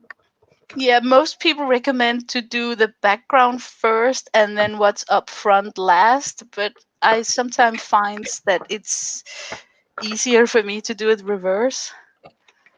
Really? Yeah, like what's up front, sketch it in first and then do the background. Because in my head, I sometimes misplace things, thinking that I can do that in that tiny space. And then when I actually sketch it out, I need more space. No. Well, Uh, yeah, yeah. You a lot of depending on how complex the painting's going to be. Yeah, you yeah, need to get it out, or you run out of room. I'm really notorious for that running out of room. A lot of people have the opposite, like they have a tiny face in the center of a huge sheet of paper. Hmm. I have the opposite, like one left cheek is out of the paper edge because I started out too big. So it's funny how we all are different. Yeah, everybody's different. Definitely. Okay, so now to get the ghosted tree, I just dipped the rigger in the water and squeezed out the excess water. So now I know it's the same saturated, same color pigment, but just diluted. So it will be a ghost tree. Yeah.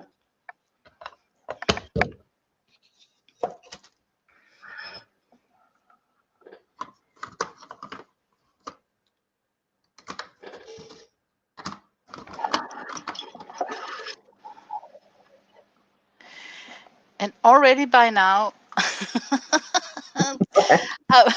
yeah, I need a third tree in my sketch because I want a tree to have some branches into my moon. And that's not gonna happen from that tree I placed right over there. It's Oh, gonna look strange if a branch needs to crawl that way. But so far, this is where the third tree is going to be. And then there is this crazy rule about having an uneven element in your drawing. So since I have to put in a fourth tree, I'm gonna ghost out a fifth tree next to this, just a baby. I don't know who came up with those rules, but they seem to work. you end up, your eye catches things, what works and what doesn't work. That's why I like to draw it out first, because Oh yeah. a lot of times you'll see something that you thought was going to be a good idea. It turns out crap.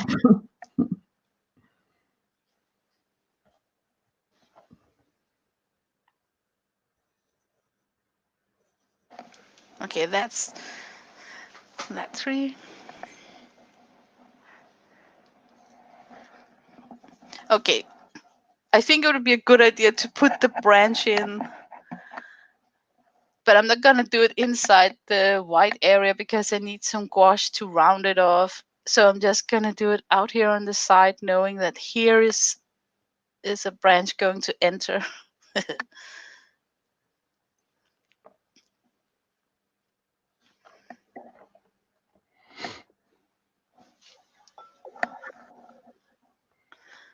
Yeah, they don't have to be all in a row either. So No, lucky me. That's why I often picked things to paint that has fewer human built things in it. Human built things is like buildings, cars, something that looks in a very particular way. mhm. I just recently, the last 6 months, learned how to do the silhouette of a car, um, so it looks satisfying to my eye in a cityscape. Isn't it crazy? Like I see cars every day. I mean, But but they are difficult. yeah. Okay, in this book, he's got a page where he displays his brushes. And in my book, I don't know if it's in like that in every book, but in my book, there is a printing error where he calls the foliage brush the flat tip brush, the flat brush. Oh, Uh, so there is just a writing error. But I have written down my own notes, what I like to use them with, and it's in Danish, of course. um, so I know that the fan stippler is made out of soft hairs that makes trees. the fan one? Yeah, the this Yeah, it's a mix of squirrel and yeah, bristle. and I Yeah. was afraid that I had ruined it because the bristles look so fluffy like a squirrel, you know. But apparently it's okay. It is. You want it nice and flared.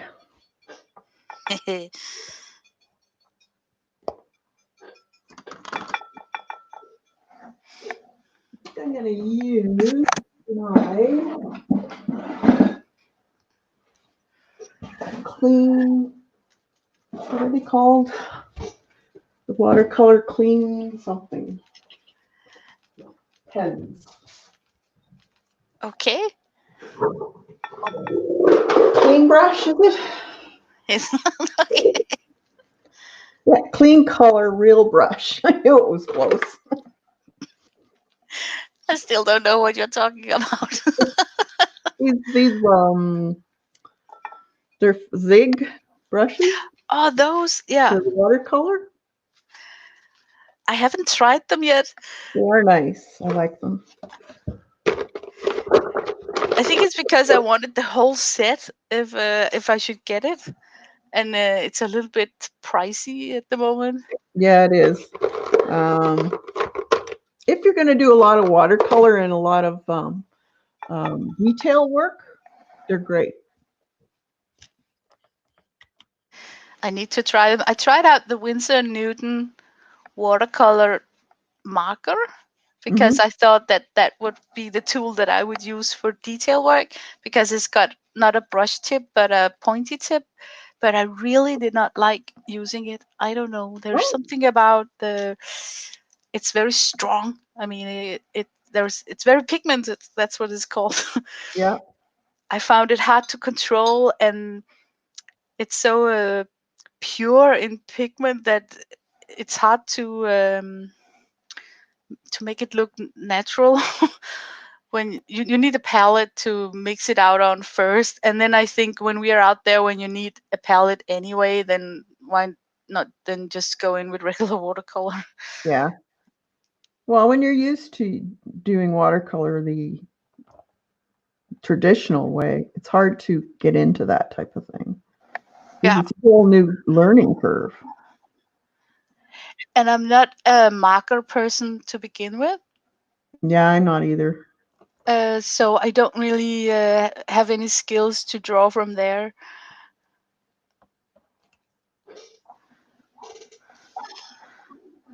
I got a serious trunk issue here. It's impossible that this is going to end like this. I need to make the trunk be carried out of the page. Yeah. I got a trunk issue.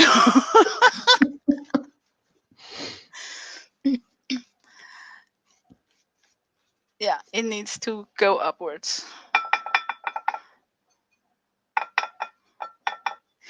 And that's what's so cool about when you let yourself go from the original to your own. Like Yeah. you can do these decisions without feeling that I have to start over. Yeah. Yeah. Never start over. You can always fix it somehow. I think I'm going to put leaves on here. Just a few. Okay, Terry, he recommends that you stipple in the foliage, but I don't have foliage. I only have branches that are naked. Well, So I'm he thinking, uses the same method for the winter trees as he does the summer. yeah, where he uses this one and then just let it slide so it gives streaks. You're No, thinking of he stipples. that one? He stipples, but Stipples? very, very Oh, lightly with a light gray. okay. I'm gonna try that.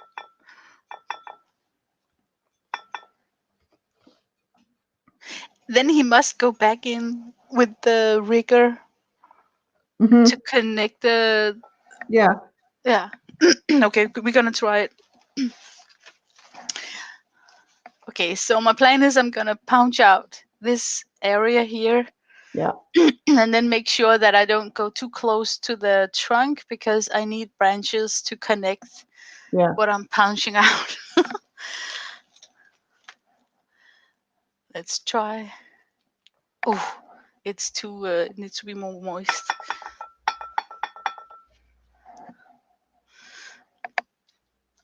It's surprising that the cat hasn't jumped into my studio. I call it studio. My bitch barn.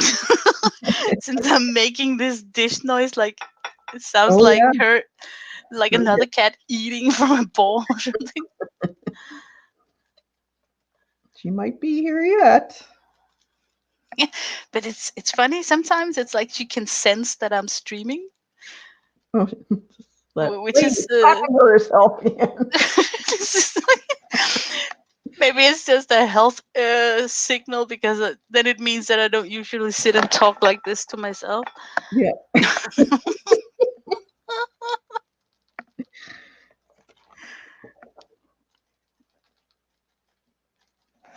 What I like about Steve Mitchell's work is that you can really see in this situation, Steve, he would make a big act about this front tree needs something that passes over this tree, so you visually push this tree further back.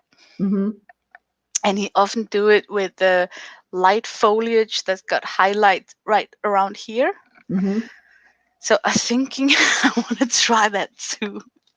So now I'm going to remove some of the pigments from that trunk. Have you To got any? Have you got one of those erasers? No, I don't. I No. just got toilet paper. Yeah. So now I'm gonna try and copy Steve, but I think you guys can see what he means. I'm gonna lift up some paint right here.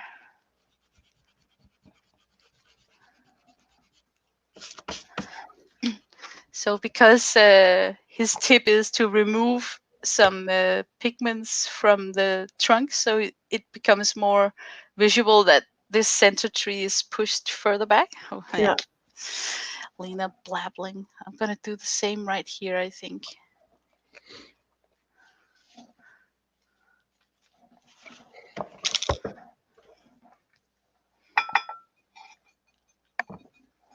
That man, he can make foliage like nobody's business. Oh, been Uh, doing it for 40 years.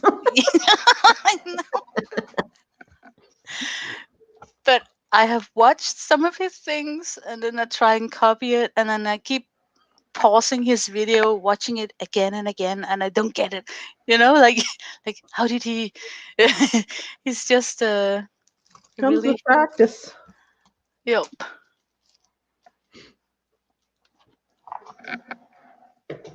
But he's also a very bold painter. He can go in, you know, the Sennelier Yeah. forest green got a black pigments inside of it. Mm-hmm. He can use that without getting scared. I would be nervous because it's a black pigment, you know, inside of a forest green. So sometimes I'm really captured in this um, fear. So I use less pigment. I sometimes need to trust to just load that brush and trust that it will all work out. Yeah. It's scary when you're first getting into this because you can't control the watercolor. No, So you exactly. have to learn it. I think my issue is that you can add, but it's tough to take it back. Yeah.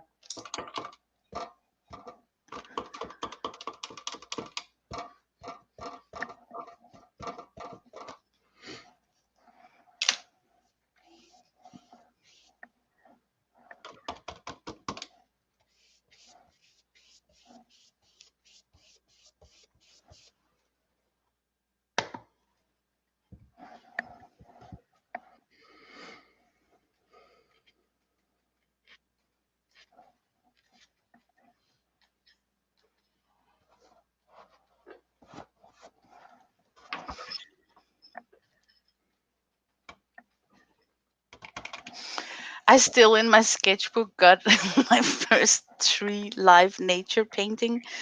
It's in a park that's close to where I live, Yeah. and it's just so funny to look at some of the early work, you know. I love doing that. So yeah. And then it's a very nice place because you can really sit in peace. There's not like people coming watching what you're doing. Um, so my plan is this summer to go back and sit at the exact same spot and then making it an annual event to make the same Yep. um, year after year after year. See how Not you. because yeah, That would just to be see. cool. Yeah, and also to spot out what do I pay attention to this year that I didn't notice the year before. Yeah. good idea. And I definitely know that this year I will pack more suitable supplies and not just is it called a water brush? You know, the one with there is this container with water, and then you got like one brush with you. Oh this yeah, yeah, yeah. I know what you're yeah, talking. Yeah. this time I would take the effort and then actually bring real brushes.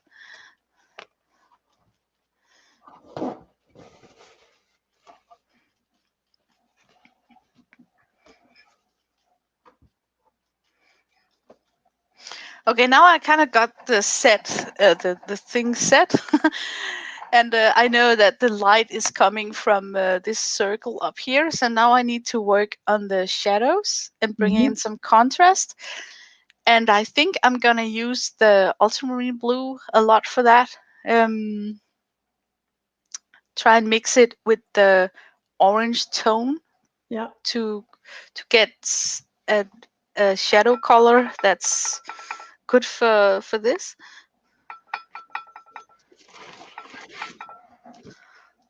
And I'm just going with this stipple. Oh my god, look at his tree. He went crazy with stippling around the trees. Well, that's the what do you call that? Ivy. Oh, okay. It It's a, looks like the trees it was wearing a fur coat or something.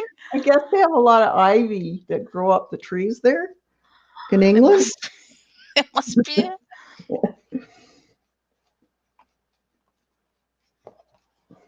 I think Ian's here. Uh, Ian, is that so? They got a lot of ivy growing up the trunks of the trees there. That's so beautiful. I've seen houses totally covered. Yeah. It grows like weed, you know. Once you let it take over, it just Oh, I know.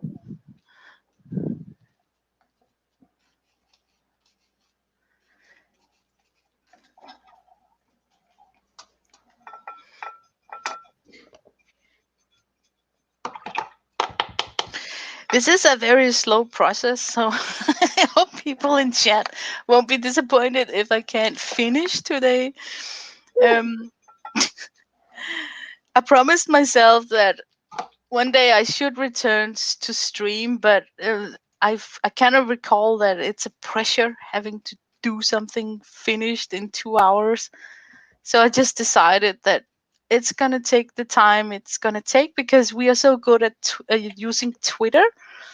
Yeah. So afterwards, I can always tweet the finished result. Now I'm putting in the ivory fur coat. Just going bonanza with this. And that's why I think I destroyed the brush because look at it now. No, it's perfect. It's perfect. Looks like something the cat has been fighting with. Looks good to me. So, Cass, what are you working on? You got what? Just gonna play. Yeah. See if I can make some clouds.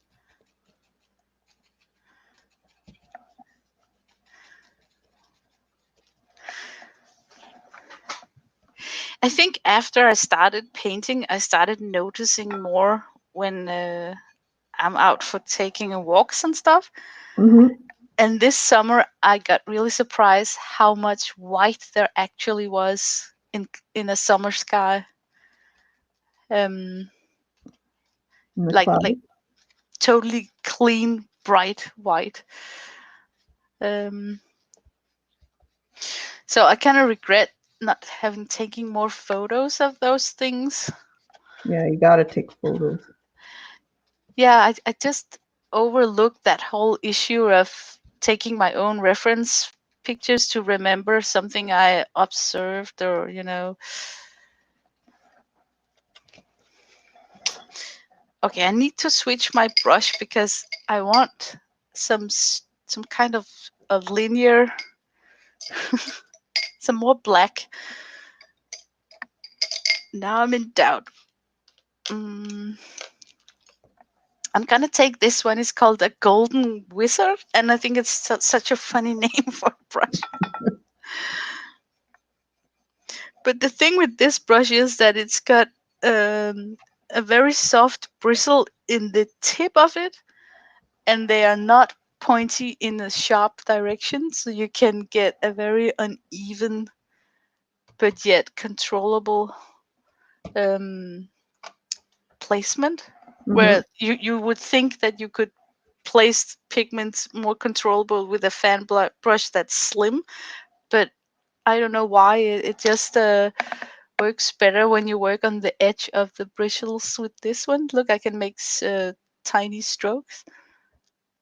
So sometimes the look of a brush doesn't tell what it can do. You have to, Play with it. yes.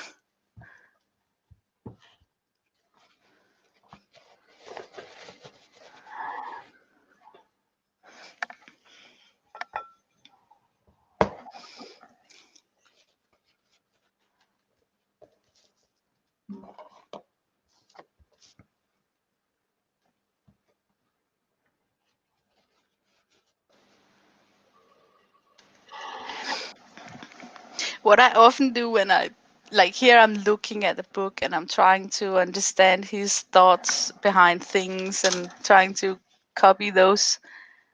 And then I often go back and then do a second drawing without looking at the book, but with my own instinct, you can call it. So it may not even be the same placement of tree and moon and stuff like that, or sun, but it's a painting that I usually can do in half the amount of time that I use on this one. Uh, so it's just like a recap of where my struggles were, Mm-hmm.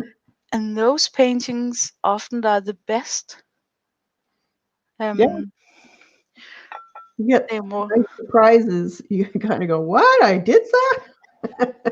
yes, and you think you got sloppy because you only spent half the time Yeah, compared with the first tryout.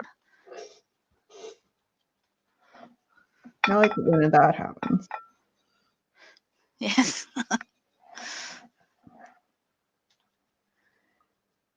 And then because it happens, you think that you can sit down and make 10 Christmas cards on an afternoon. Never. It's a easy peasy. It's just wish, wish, and then it's done.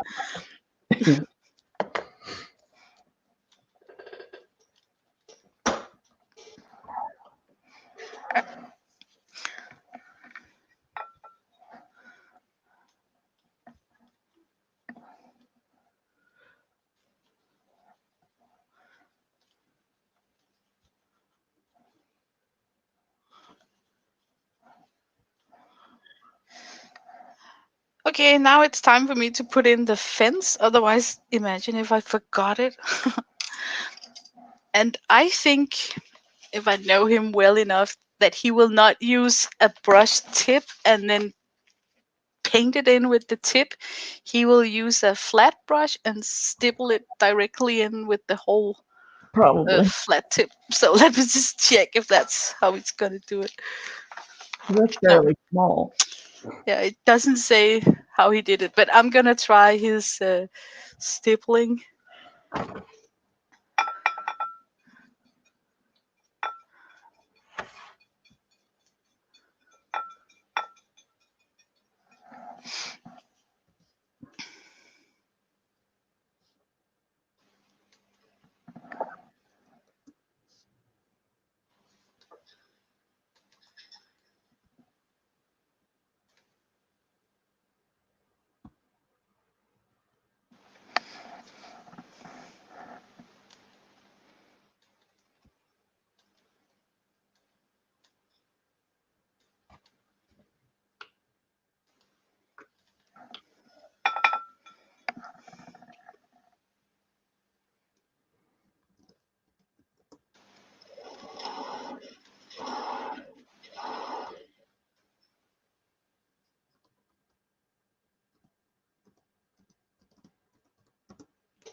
I'm totally holding my breath.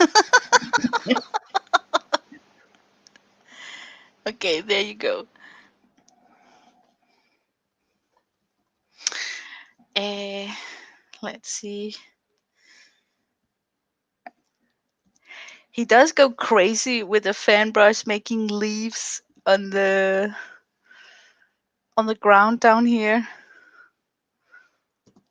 Mm, I'm wondering if I should prep the ground with the Deerfoot stippler before going in with the fan brush, because the fan brush is like the last layer, because then you get that stroke of grass. So I think I'm gonna go in with this slightly angled brush and Mhm. stipple in some shadows and stuff before that fan brush.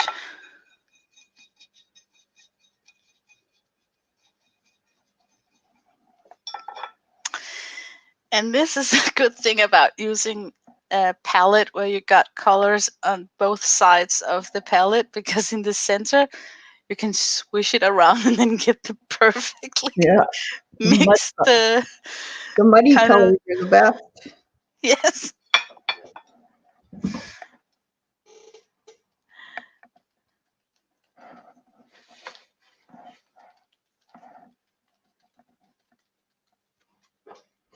Okay, I'm gonna dry this. It's a little mute.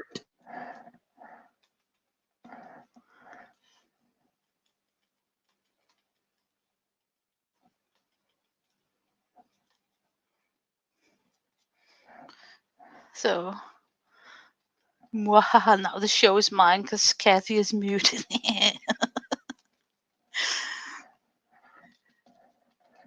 Let's see. Put a big blob of water on it, add some paint, and blow hard on it with a straw to get that creeping wine. Oh my god, Ian. I'm so clumsy. I would inhale the paint in the straw.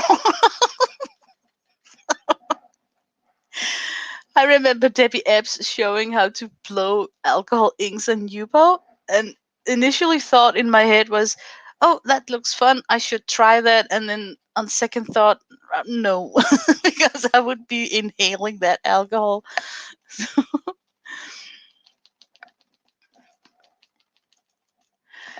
But it sounds like a fun technique. I think I need to see somebody do it first before I quite understand how you can control doesn't it just spread out?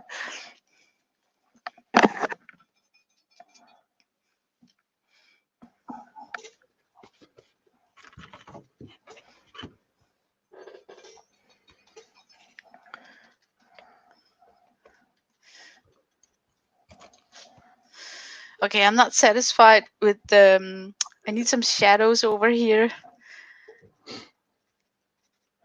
So I'm gonna just try and put pure ultramarine in and see if it can help me.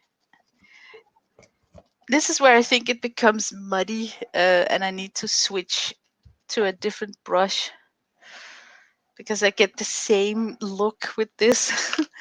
So let me try and see if switching up the brushes. That's one of his tips in the book, that if you think um, it's looking generic what you're doing, try just switch your brush and see if it helps, Yeah. because then it will give you different stroke and a different look to it.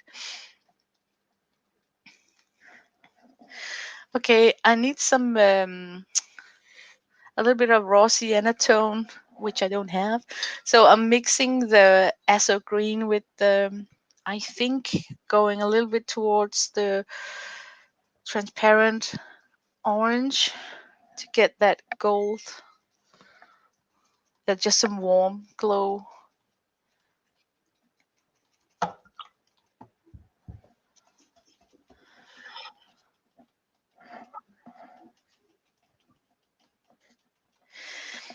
And it's okay to be more saturated with my pigments in front of the picture, because it would be standing crisp clear if it was in real life. So in this dusty thing that we got going on here, it's okay to just have a front size here with a lot of pigments and then just leaving it dusty in the back. Now would be a good time to let it dry by itself, get a cup of tea, leave it, and then come back. Because in my opinion, the underpainting is done. I call it underpainting because it's like the most important thing is down on the paper. The decisions are made. So now what's left is to enjoy and finish it off. But since we're streaming, we cannot.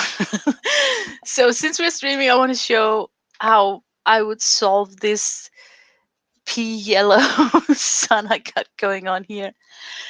I won't go in and make it totally white. I will go in with a dry fan brush and then dry brush in white gouache in a swinging motion. Like I got some foggy clouds, and then see how that looks first. And if I like that, I'll leave it. If I don't like it, I can still go in and put more white gouache on the moon to make it even more potent. But let me first show what I'm thinking of.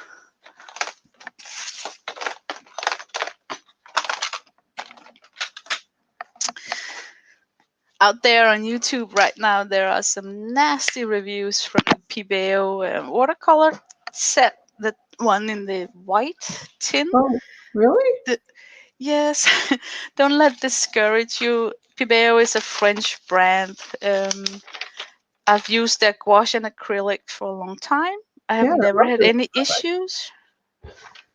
But I just want to put out there because one of my regular go-to streamers, Lindsay, has just made a review of the Pibeo watercolor paint, and then I thought, oh no, now people are gonna. But she's very cute in her review. She says she hates doing bad reviews and stuff like that. But I just also want to stress out that hey, I can vouch for their gouache and for their acrylic. So it's just a single swan in production that went bad, I guess. Hmm. So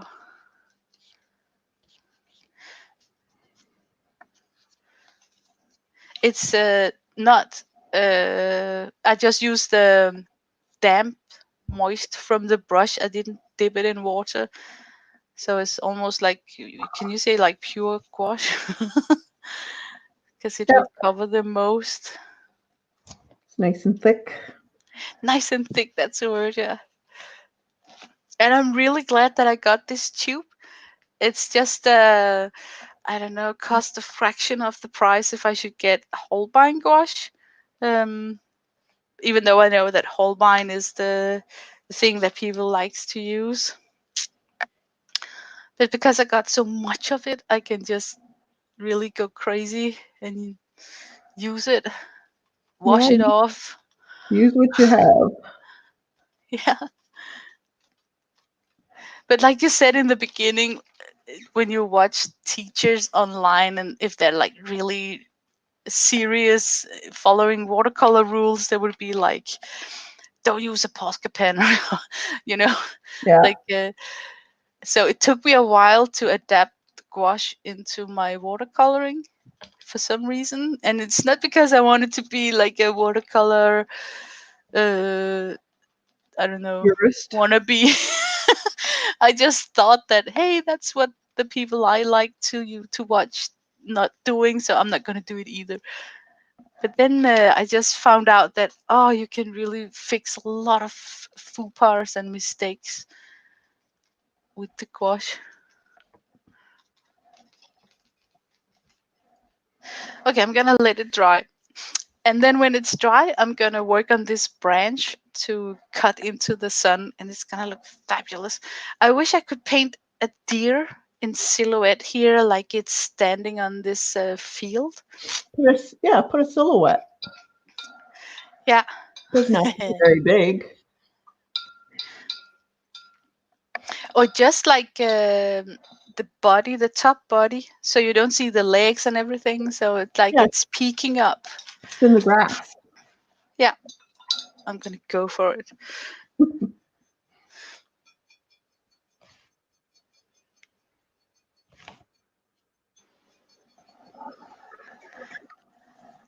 I lost chat again. As a guest, the chat keeps getting Scrolling down. scroll. Yes. Let's see. Ian says, Pibeo, I have some great. Oh, now it left. Have some great product, but their watercolors are not the best. Yes. Yeah, and that's good to know that it's only the watercolors you have to be a little bit careful with if you expect too much, because Pibeo is a French brand, right? So we can't stop thinking about Sennelier is French. It must be like good things, because I think it's called aquarelle fin, and translate that in your brain, it sums up to be like fine watercolor. Oh, And it shouldn't be. Okay, if I was really smart, I would Google a silhouette picture of a deer, but I'm not that clever today, so I'm just gonna try and wing it. And if I mess up, I can always give it humongous antlers.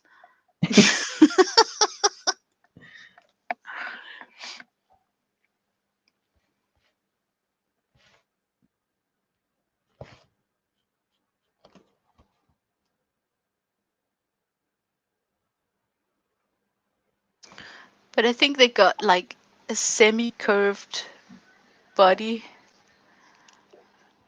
and not that long of a neck, actually. And then I think I would take the fan brush and moisten it, and then try and stipple it out into the background. Yeah,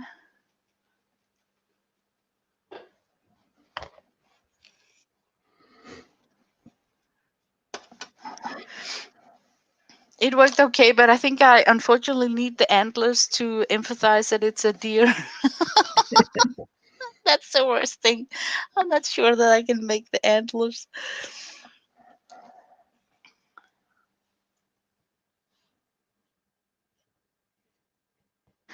I think I'm gonna. Mm, what would you do? Would you cheat a little bit and go in with the ink pen and do the sketch of yeah. the antlers? Oh, yeah. Yeah, right? Yep. I So wouldn't even hesitate. I'm gonna Yeah. do that too. Because they got like things that are curving inwards each other, and it's tough to do that with a swoosh.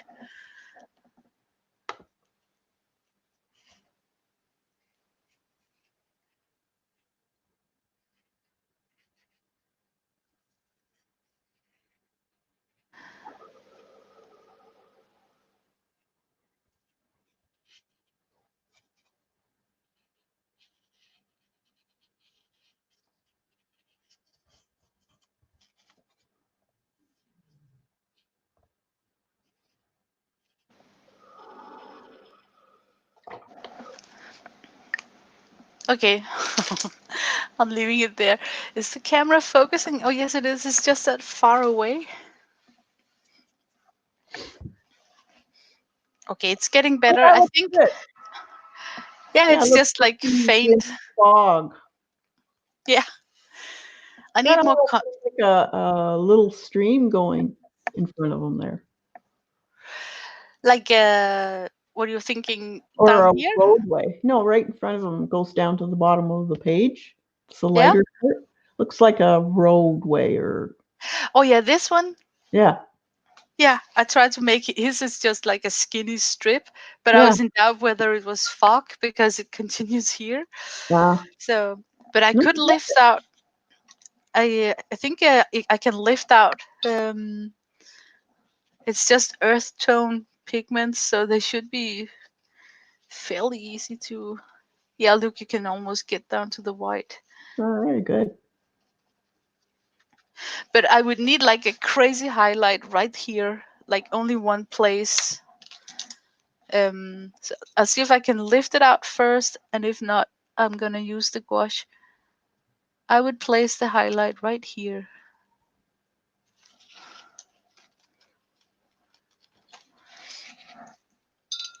And then I will try and make it follow a horizontal line, I think it's called.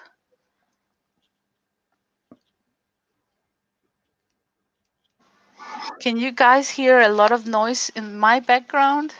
Because No. the boy, okay, good. Because the boys are gonna watch the Joker, Oh and no. man, did they turn up the volume in the living room.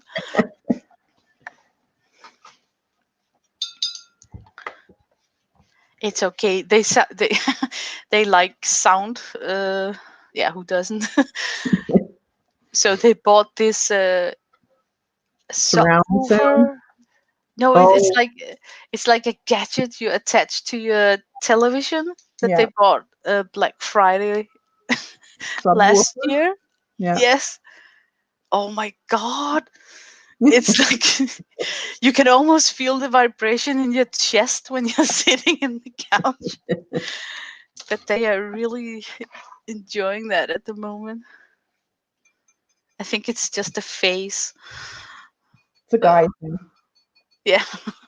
And then of course they pick out these movies that's where it's very there's a lot of those kind of sound effects. Yeah, car movies and stuff like that. Yeah, but they're still chickens when it comes to horror movie, then it's toned down. So they're not that brave. I love horror movies. You love them? Yeah. I like the ones where there is a story at least. I don't like the Yeah, I ones don't where yeah, yeah, I don't like those, it's all about gore. yeah. I don't I like saw gore. no, I saw a horror movie where they hardly spoke because it was about a deaf woman in a cottage where the killer was outside, and everything was silent in that horror movie because she was not speaking because she couldn't hear. Yeah. So all you heard was gasp and her. You know how deaf people express Yeah. when they're trying to say something, and she was trying to use a telephone. And oh my god, I mean, everything was just so horrific because you know how vulnerable she was. Yeah. And that whole movie was just build up tension from the start. It was so good.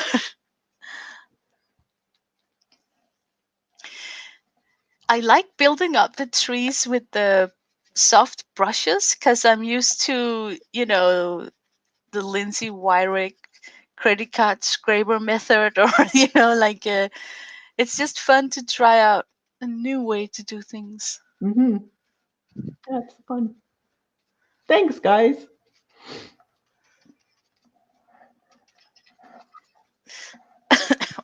You go from winter to the Bahamas. Yeah. Yeah. You can tell where I want to be. Yeah. Too cold.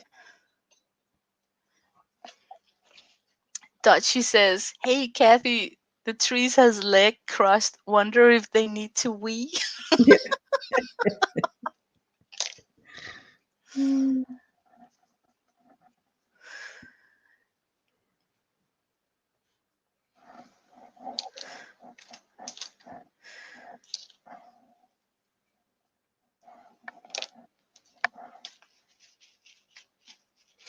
I want to go in with just, let's say that I had a different color palette, then it would be a quinacridone gold, just on the brightest side of the trunk, just a line, and not a continuously line, but just skip and then add it in a new place, just Mhm. instead of highlight.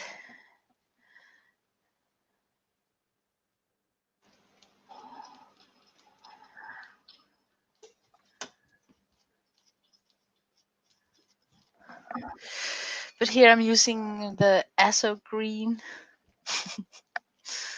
instead of the Queen gold, but the Queen gold would have been perfect. He uses a lot of green in his bark and trees. Okay, and that's the He uses a lot of olives. yeah. Yeah, olive green, and he puts raw umber in with it. That's a good way to get it instead of the sepia or the you know this ultramarine and sepia would also get like an olive, but it's more like a darker olive, I think.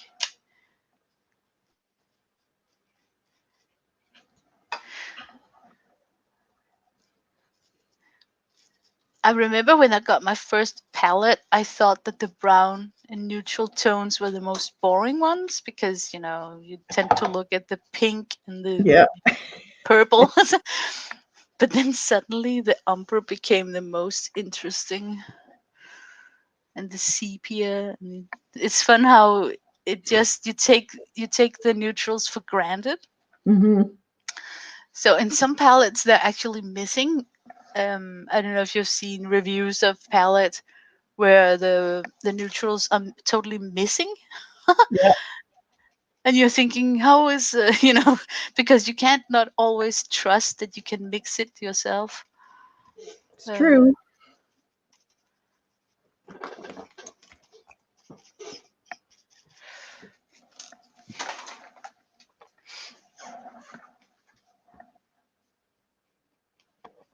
And I use some white gouache in mine now. what are you using of gouache? Just the Winsor & Newton. The Winsor Newton.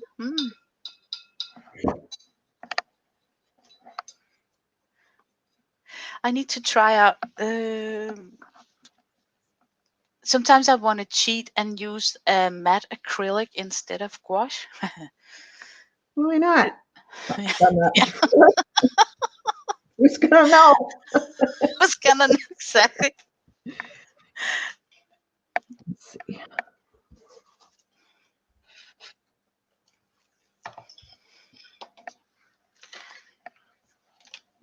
Well, it depends on what you like to do. If it doesn't bother you, I say go for it. Yes, most of the things I do it in sketchbooks and journals, and it's I don't know. I just think it's annoying to store rolls of paper and the sheets, Yeah. but I do like to work on giant sheets when I experiment or practice, because Hmm. the bigger the better, the more detail you can get in. um, so I actually think that at one point I must cave in and then try and get that Alex unit store from IKEA, where you can keep your big sheets, Oh, yeah, I know the one you're talking about. because you cannot roll them up like posters. I mean, and they have to lay flat, because if you store them upright in a piece of in that giant plastic uh, bubble thing that it arrived in, Hmm. it will still dance and curve. So I'm having a little bit storage issues with them. I bought a set from Jackson Art with some arches in loose sheets. Yeah. It was fun painting on it, but it's not fun moving it Drawing it. around. Yeah. Uh,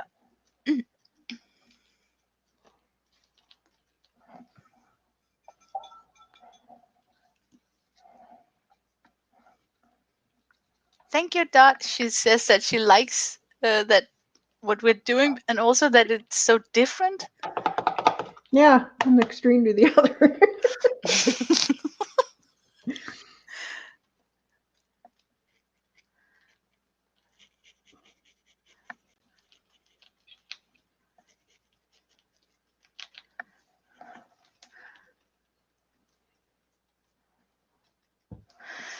Okay, now I need to stop stippling in and then start with the fan brush to get all the branches in. Some people like that. I really don't. like totally enjoy it. No, you're nervous. I just think it's an irritating task. Mm. Ugh. But they say that you need to hold at the tip end of your fine liner brush. And what works best for me is to have my pad flat on the table and then make sure that I got an elbow that rests on a sturdy surface. Yeah. So what I basically do is that I make sure that I load up the rigger in a not too watery mix, but something that's like cream milk Hmm. Hmm. consistent, I think it's called. You know, it's also easy to use. I find it easier than the rigger. Is No, a I sword don't. brush. I don't own that one.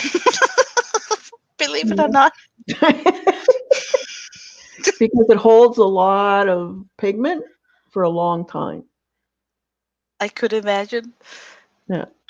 I even try using a dip pen for ink for the smaller when you have to Hmm. go in and do detail, Yeah. but I couldn't really make it work.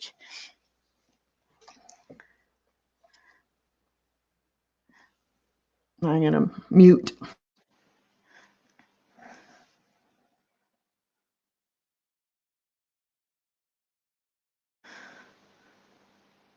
I'm just going in and making like a random pattern, focusing on the branches that's sticking out of the trunk because they are somehow attached. So I get this wet application and then I take the dry brush and smear it out so I don't get like a very sharp line. And now starts that tedious job.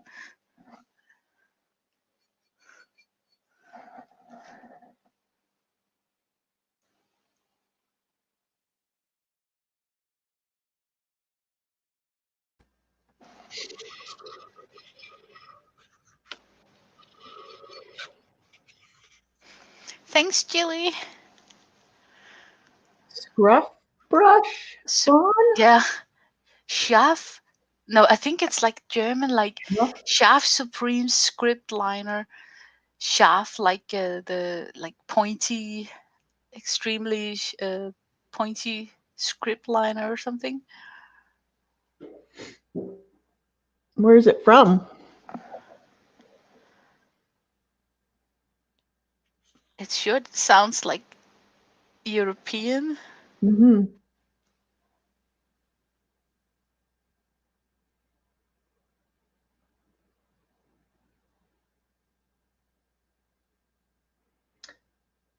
Hi, Laura. Bye, Laura. Thanks for coming.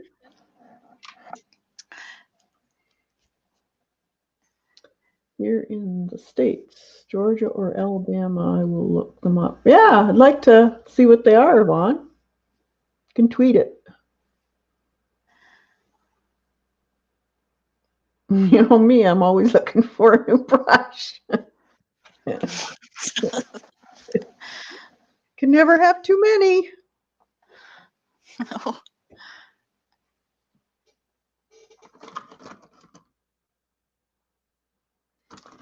Okay, I think I'm gonna try and do some pen work on this. I love to see your pen work. It's always awesome to watch. Probably in a sepia color. If I can find one.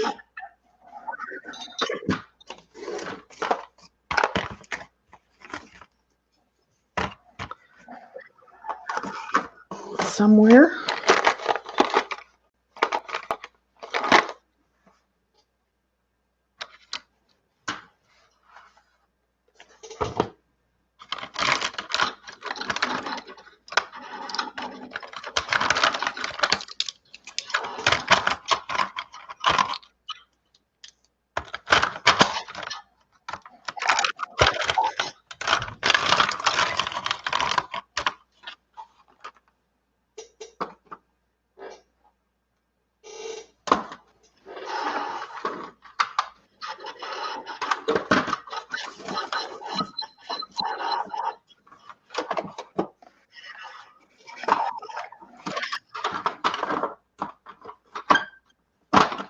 couch liner brushes. Never heard of them, Ian. It sounded like couch, but it must be pouch. No, Let's see. couch. COACH. A, a coach liner? A couch? Wow.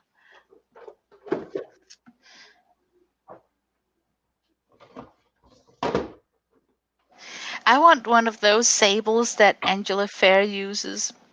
Oh, They are like really big, and it looks so easy when she carves out, twist it around, and then ka-ching, she's got a leaf.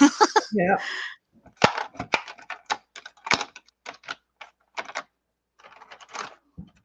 Where are all my sepias?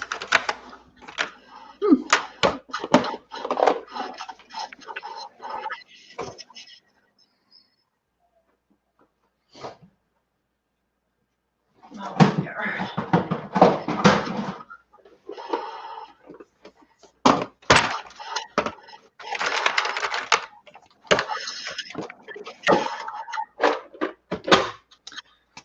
Found it.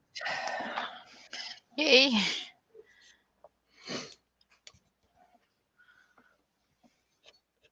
Let's see. Point. Is it 1? 0, 1? That's fine. Probably should come in a bit for you so you can see what I'm doing.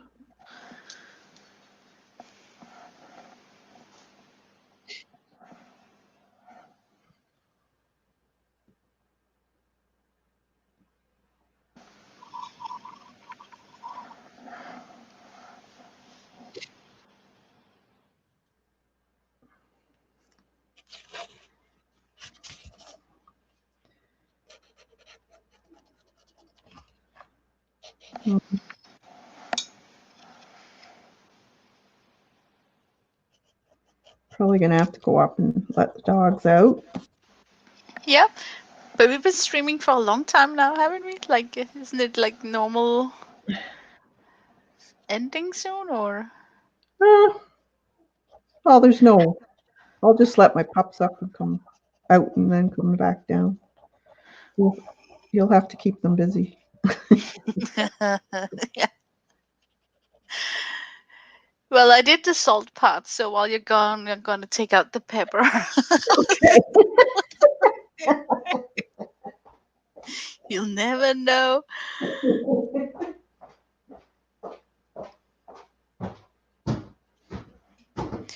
Oh my gosh, did you hear that? Kathy is wearing high heels in the studio.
Okay, then I'm super quiet.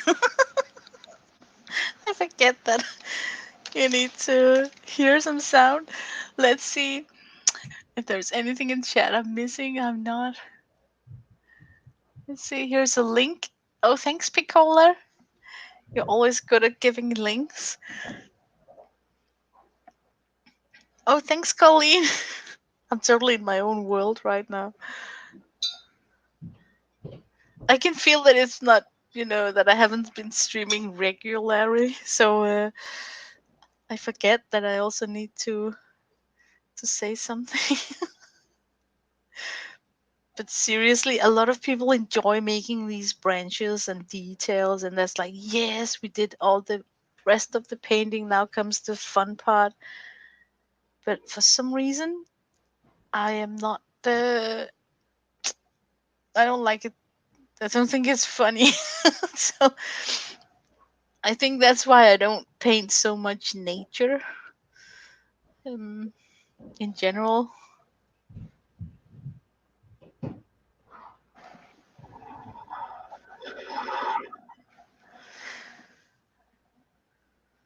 But now I think I should go in and rest the the branch production by putting in some grass with a fan brush just to give myself a break.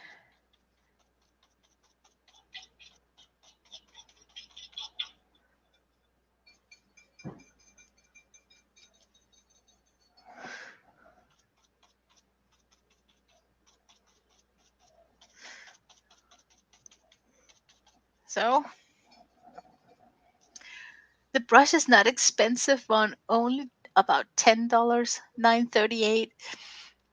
Yes, the fuzzy details are the ones that where you feel like you want to get up, stretch your legs, return to it tomorrow, or So, but some people like it. So imagine if you could team up with one who likes to do all the tiny details, and then if you like to do all the crazy washes and building up a background, then you could just pass it over.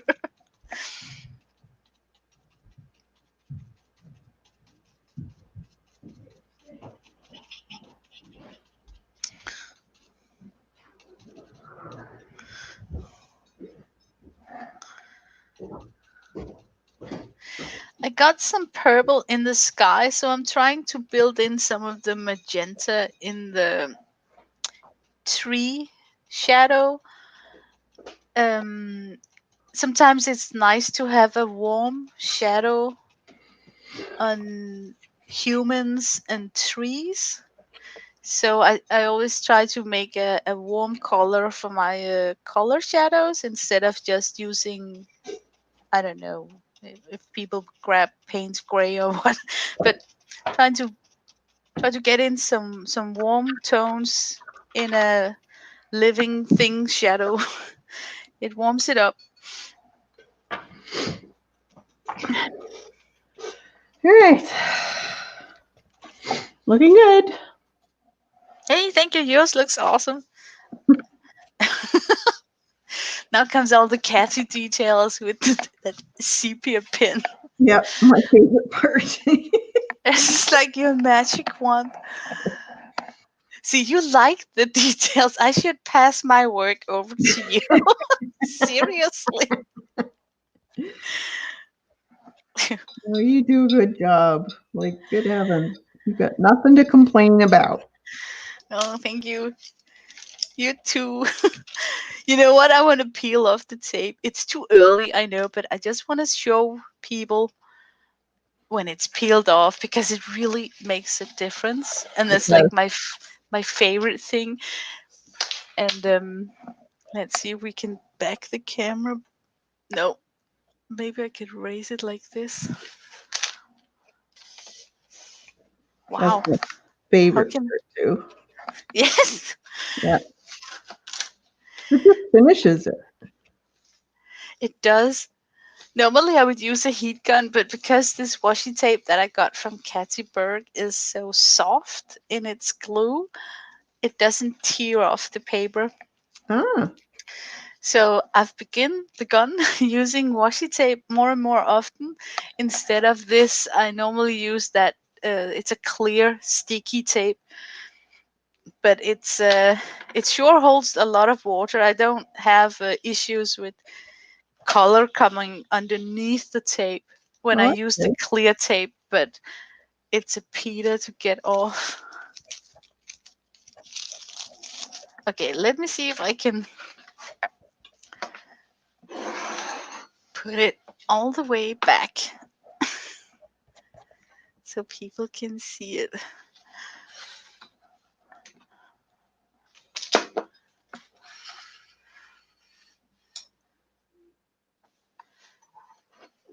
Yeah, And then, as you can see, Oh, there is I got a duck sitting here in the tree. I should. That's a StreamYard logo. Oh yeah. my god! Can you see it? You paint something when this head is poking up. Oh my god, that's hilarious.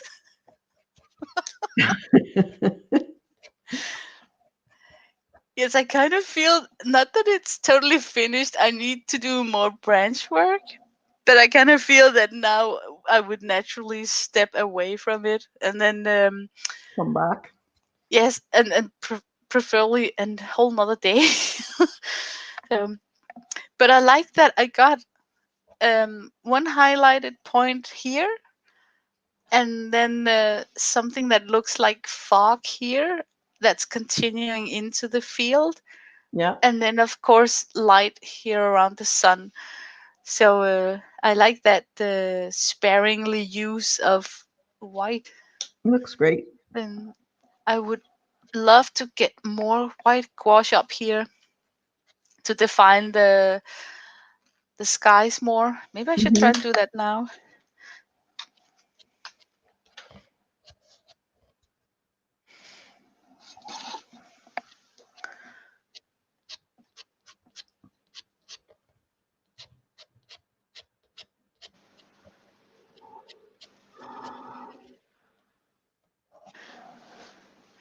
I'm actually having a big streamer day today because later on today I'm gonna be on TNT Technical Tuesday with Colleen Oh, and cool.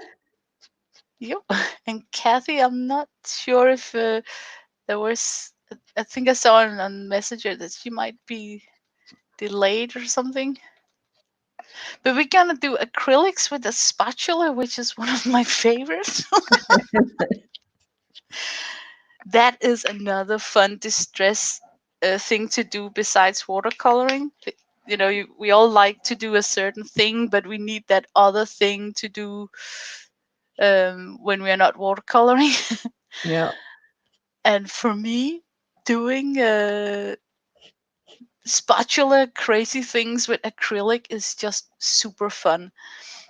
And then number 3 on my list is jelly printing, but I'm not that good at jelly printing. So it's not like my go-to thing. yeah, something you just have to get used to. Yeah, for Like me, anything else. it's also a thing about what to do with all the jelly prints. Oh yeah, that's a big one for me. Yeah. So I watched some artists that are working in iron and wood. They take an iron plate as a canvas, and then they prep some wood pieces that are cut out symmetrically, and then they do like a puzzle of a face or a lion or a giraffe. And then I was actually looking at their artwork, thinking maybe I could do the same with my jelly prints, cut them out in symmetric shapes, and then puzzle a face or an animal print, Yeah, and then cool. just choose an interesting substrate that's not an iron plate, but something that's like really interesting to look at. Hmm. Kind of like using papers as a stained glass. Yes, exactly. Yeah. Yeah. And then you could go crazy with a gold pen to draw in the seam lines, or what's it called? You know, where they're connecting. Yeah. Yeah. Because in scrapbooking, I have seen Ingrid Dykes do that with paper piecing. Oh yeah. She pieces paper together and then marry them with a gold pen Yeah. line. So I was thinking maybe you could get the same effect. That would be cool. But I think that this substrate should be canvas with maybe fabric, because otherwise it will just be paint on paint. Mm, Yeah, mix it up. yeah.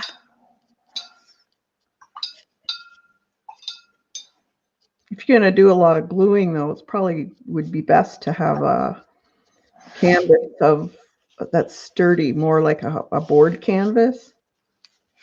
Yeah, but I think I would cheat because I got this blue thing. What's it called? It's like a sticker machine, a Siron. I think it's called Xiron. Yeah. Siron. So I was thinking about just laying in the sheets in the Sirons and they can be peeled off. Let's see. Colleen Kathy Lina streams tonight at 6:30 p.m. Eastern on Colleen's channel. Just want to say it Yeah. so people know where to go. Let's see.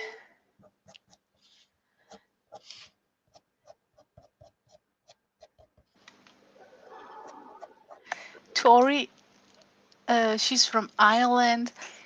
It's 11:30 at night in the UK time, so it must be around at least midnight. She would be on. Because for me it's half past midnight, but I think I'm an hour away from Ireland. You girls stay up late. Holy. Yes. Dot is 5 hours ahead. I think I'm 6 hours ahead, or seven, depending on where in the US people are. But I think it's worth it. I know I'm gonna get tired tomorrow, but then it's like a happy tiredness, Yeah. because I did something that I like to do. Yeah. You enjoyed it. Do you want to know the worst thing? At work, if I have things where I need to sit down and do something and not move around, I'm dying if I look at the clock. And that's why I've been sitting here for 3 hours. But then when I'm off work, I can sit and watch a 3 hour stream and not even feel the same tiredness in my back or body or head. Because it's a happy tired. You want to be there. Time just goes so slow when you're at work. Yeah. Oh, Yeah, it's really fun. and then you're like, I'm not gonna look at the watch for the next hour. And then you think an hour has passed and it's only like 15 minutes. Yeah. Yeah. Just horrible. Yes, Julie, I'm gonna pull in an all-nighter. Yes, Colleen confirms that Kathy is going to be a little bit late, but it's okay because Colleen and I, we're just gonna start the crazy spatula acrylic adventure. That'll be fun. Yes. I'm very interested in the what's the name of the sand structure?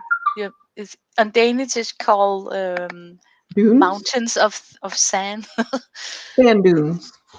Sand dunes, that's it. Because Yeah. it's very difficult to. If I should do it, I would ponder about how would I go in and make that. It's kind of like a sky, really. Sand dunes are smooth, but wherever you walk, there might be a softness of Yeah, shadows, but that's about it. and you got almost like a Zorro zigzag to guide your eyes Yeah. through the dune. I Ding, like ding, that. ding. That's very good. Very, very good. Thanks. Hmm? Thanks. Yeah? I think I'm done painting. I'm just gonna Yeah, I'm done too. rest rest my eyes for a second. Might might put some white in, but for a little bit of a highlight in the waves, maybe. Hmm? I put some highlights for waves. I'm telling you, your palm tree branches look so realistic. It's not. Wow. Yeah, it's fun. Mm. A few waves. Kathy, Not Kathy, I'm sorry. Colleen asked where the dune buggy is. Oh, jeez. Oh my god, you should have like Janet riding in one of those golf carts on the seashore, just prancing around.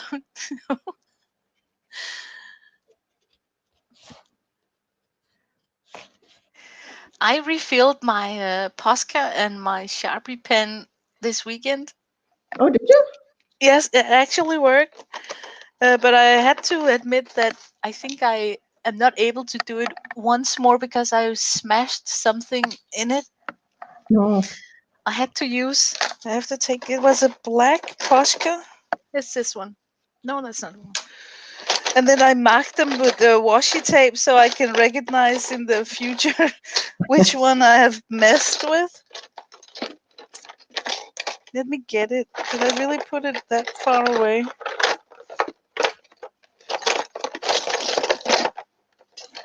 Oh, there it is. Okay, now I can't remember if it was the Sharpie or the Posca. I think it was the Posca. Look what I did with the Posca. Is it that one? No. I simply took out the nib, twisted it around, and stuffed it back in. So I managed to get a new nib. I took a tool like this and then took out the nib. Turned Can it you around. see? Yes. Now I'm holding it really funky. But this is a blunt, worn down nib that was on it from before I did it, and this is the new nib that's inside. And I simply just took it out, turned it around, squeezed it back in, and it still got that pumping up and down motion. But now I Awesome. got a cool, fresh new nib. And then I don't know if you can see around here how I've been struggling with this tool here to hold this cap steady, and then I took it apart. It's not like a screwing motion where there is a where you can go back and forth. It's Yeah. pushed together so it goes click, and then Oh, when you open it up, you are able to pour down either water and shake it up, and then the residue of the acrylic inside the empty barrel will give you some drawing thing. But I squeezed Marsh Black Winsor Newton acrylic down there with some drops of water, assembled it back on, shook it up, and now it simply works like it's brand new. Isn't it crazy? And it was totally dried out, like really like annoyingly dried out. Now it's just perfectly like a new Posca with that juicy saturated uh, did you add more paint. ink in it? Yeah, I just squeezed out Mars Black acrylic paint directly into the barrel with a drops of water. Shook Oh, it up, and there is this metal ball inside the yeah. barrel. So I just shook it up, and then it works. Jeez. Yes, Very well. and That's let me show you yeah. on a fresh. This is a blue brand new, not brand new, but new Posca. I have not messed with it. Look how I'm able to take the nib, just pull it out, whoop, and then you get like a fresh nib Ah, that's inside, and then you just shove it back in. cool. So you actually get yourself a brand new marker. Yeah. Well, that's good. Good to know. Yes, it is. Sheesh. Yeah, because so many people throw them up because the nibs are screwed up. Yeah, and I think too with Copic pens you can buy spare nibs. So I was thinking, okay, maybe it's just like a Copic pen where the nib is just shoved up. It's not attached to anything. So I tried to just risk it and then took it out. Jeez. That's But good. they are not made to be disassembled.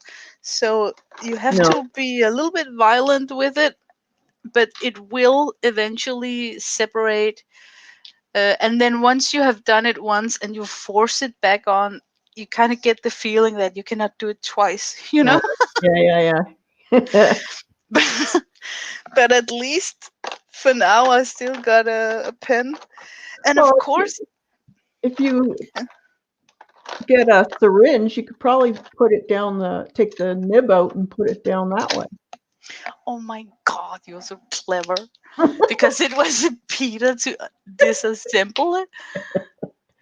Yeah, just Okay, get a let's see. syringe. Yeah, you're right. There is nothing stopping it. You can simply see the paint. Yeah. You're right. Which makes sense because the paint needs to be in contact with the Yeah. nib to be transported. Yeah. Oh, There you're you go. so clever. But I was thinking, for instance, this yellow Posca, let's say that it's a color that I didn't use often. Hmm. You could mix. You could Oh, yeah, put. make your own colors. Yes, Definitely. that would be fun.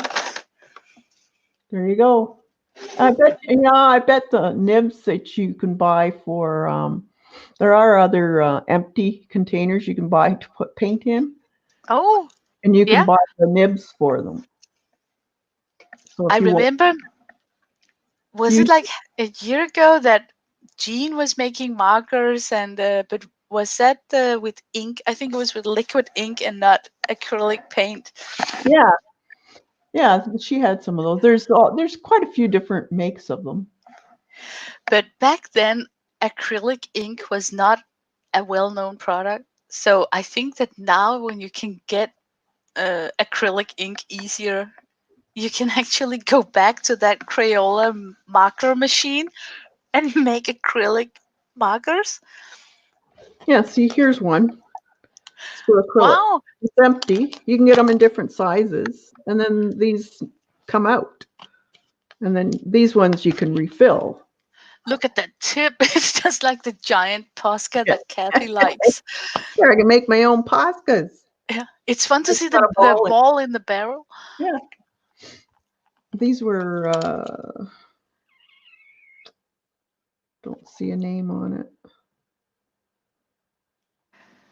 That's interesting. Yeah, but you can get them online. I think I will try that because I got issues with my Artisa acrylic tubes. The lid is made out of plastic that's cracking up. There's a hole in it, Yeah. so I could prevent them from drying out by refilling them into markers.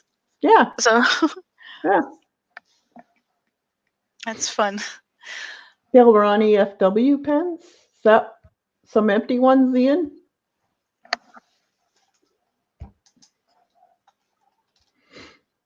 Must be. I know certain places do have them. So well, there's my finished dunes. I like it. It's very nice, so pretty. A little bit of highlighting on the palm tree. It gives so much. The upper leaves got that white. Yeah. I like it a lot. Yeah. So that was fun. It was, yes. So thanks for having me, Kathy. I Oh, really, really, really enjoyed it. yeah, it was fun. I'll have you on again. Oh, thank you. And thank you for giving me time to babble so much about my salt adventure and stuff. Well, we all want to know. Okay. So Thanks everybody for joining us, and we'll see you at Colleen's, the Scrap Chick. at 6:30, 30. 6:30. Oh my god. It's Have a gonna great be a day. late night drinking show. This is going to be interesting. I always have to screw up something. But All right. cheese, see you at 6:30. It's even hard to say. All right. Okay. Get your Bye glasses. bye. Bye bye. Bye. We'll see y'all. All right, guys. We'll see y'all at Colleen's at 6:30. And next week, same time, same channel. We'll see you later. Bye.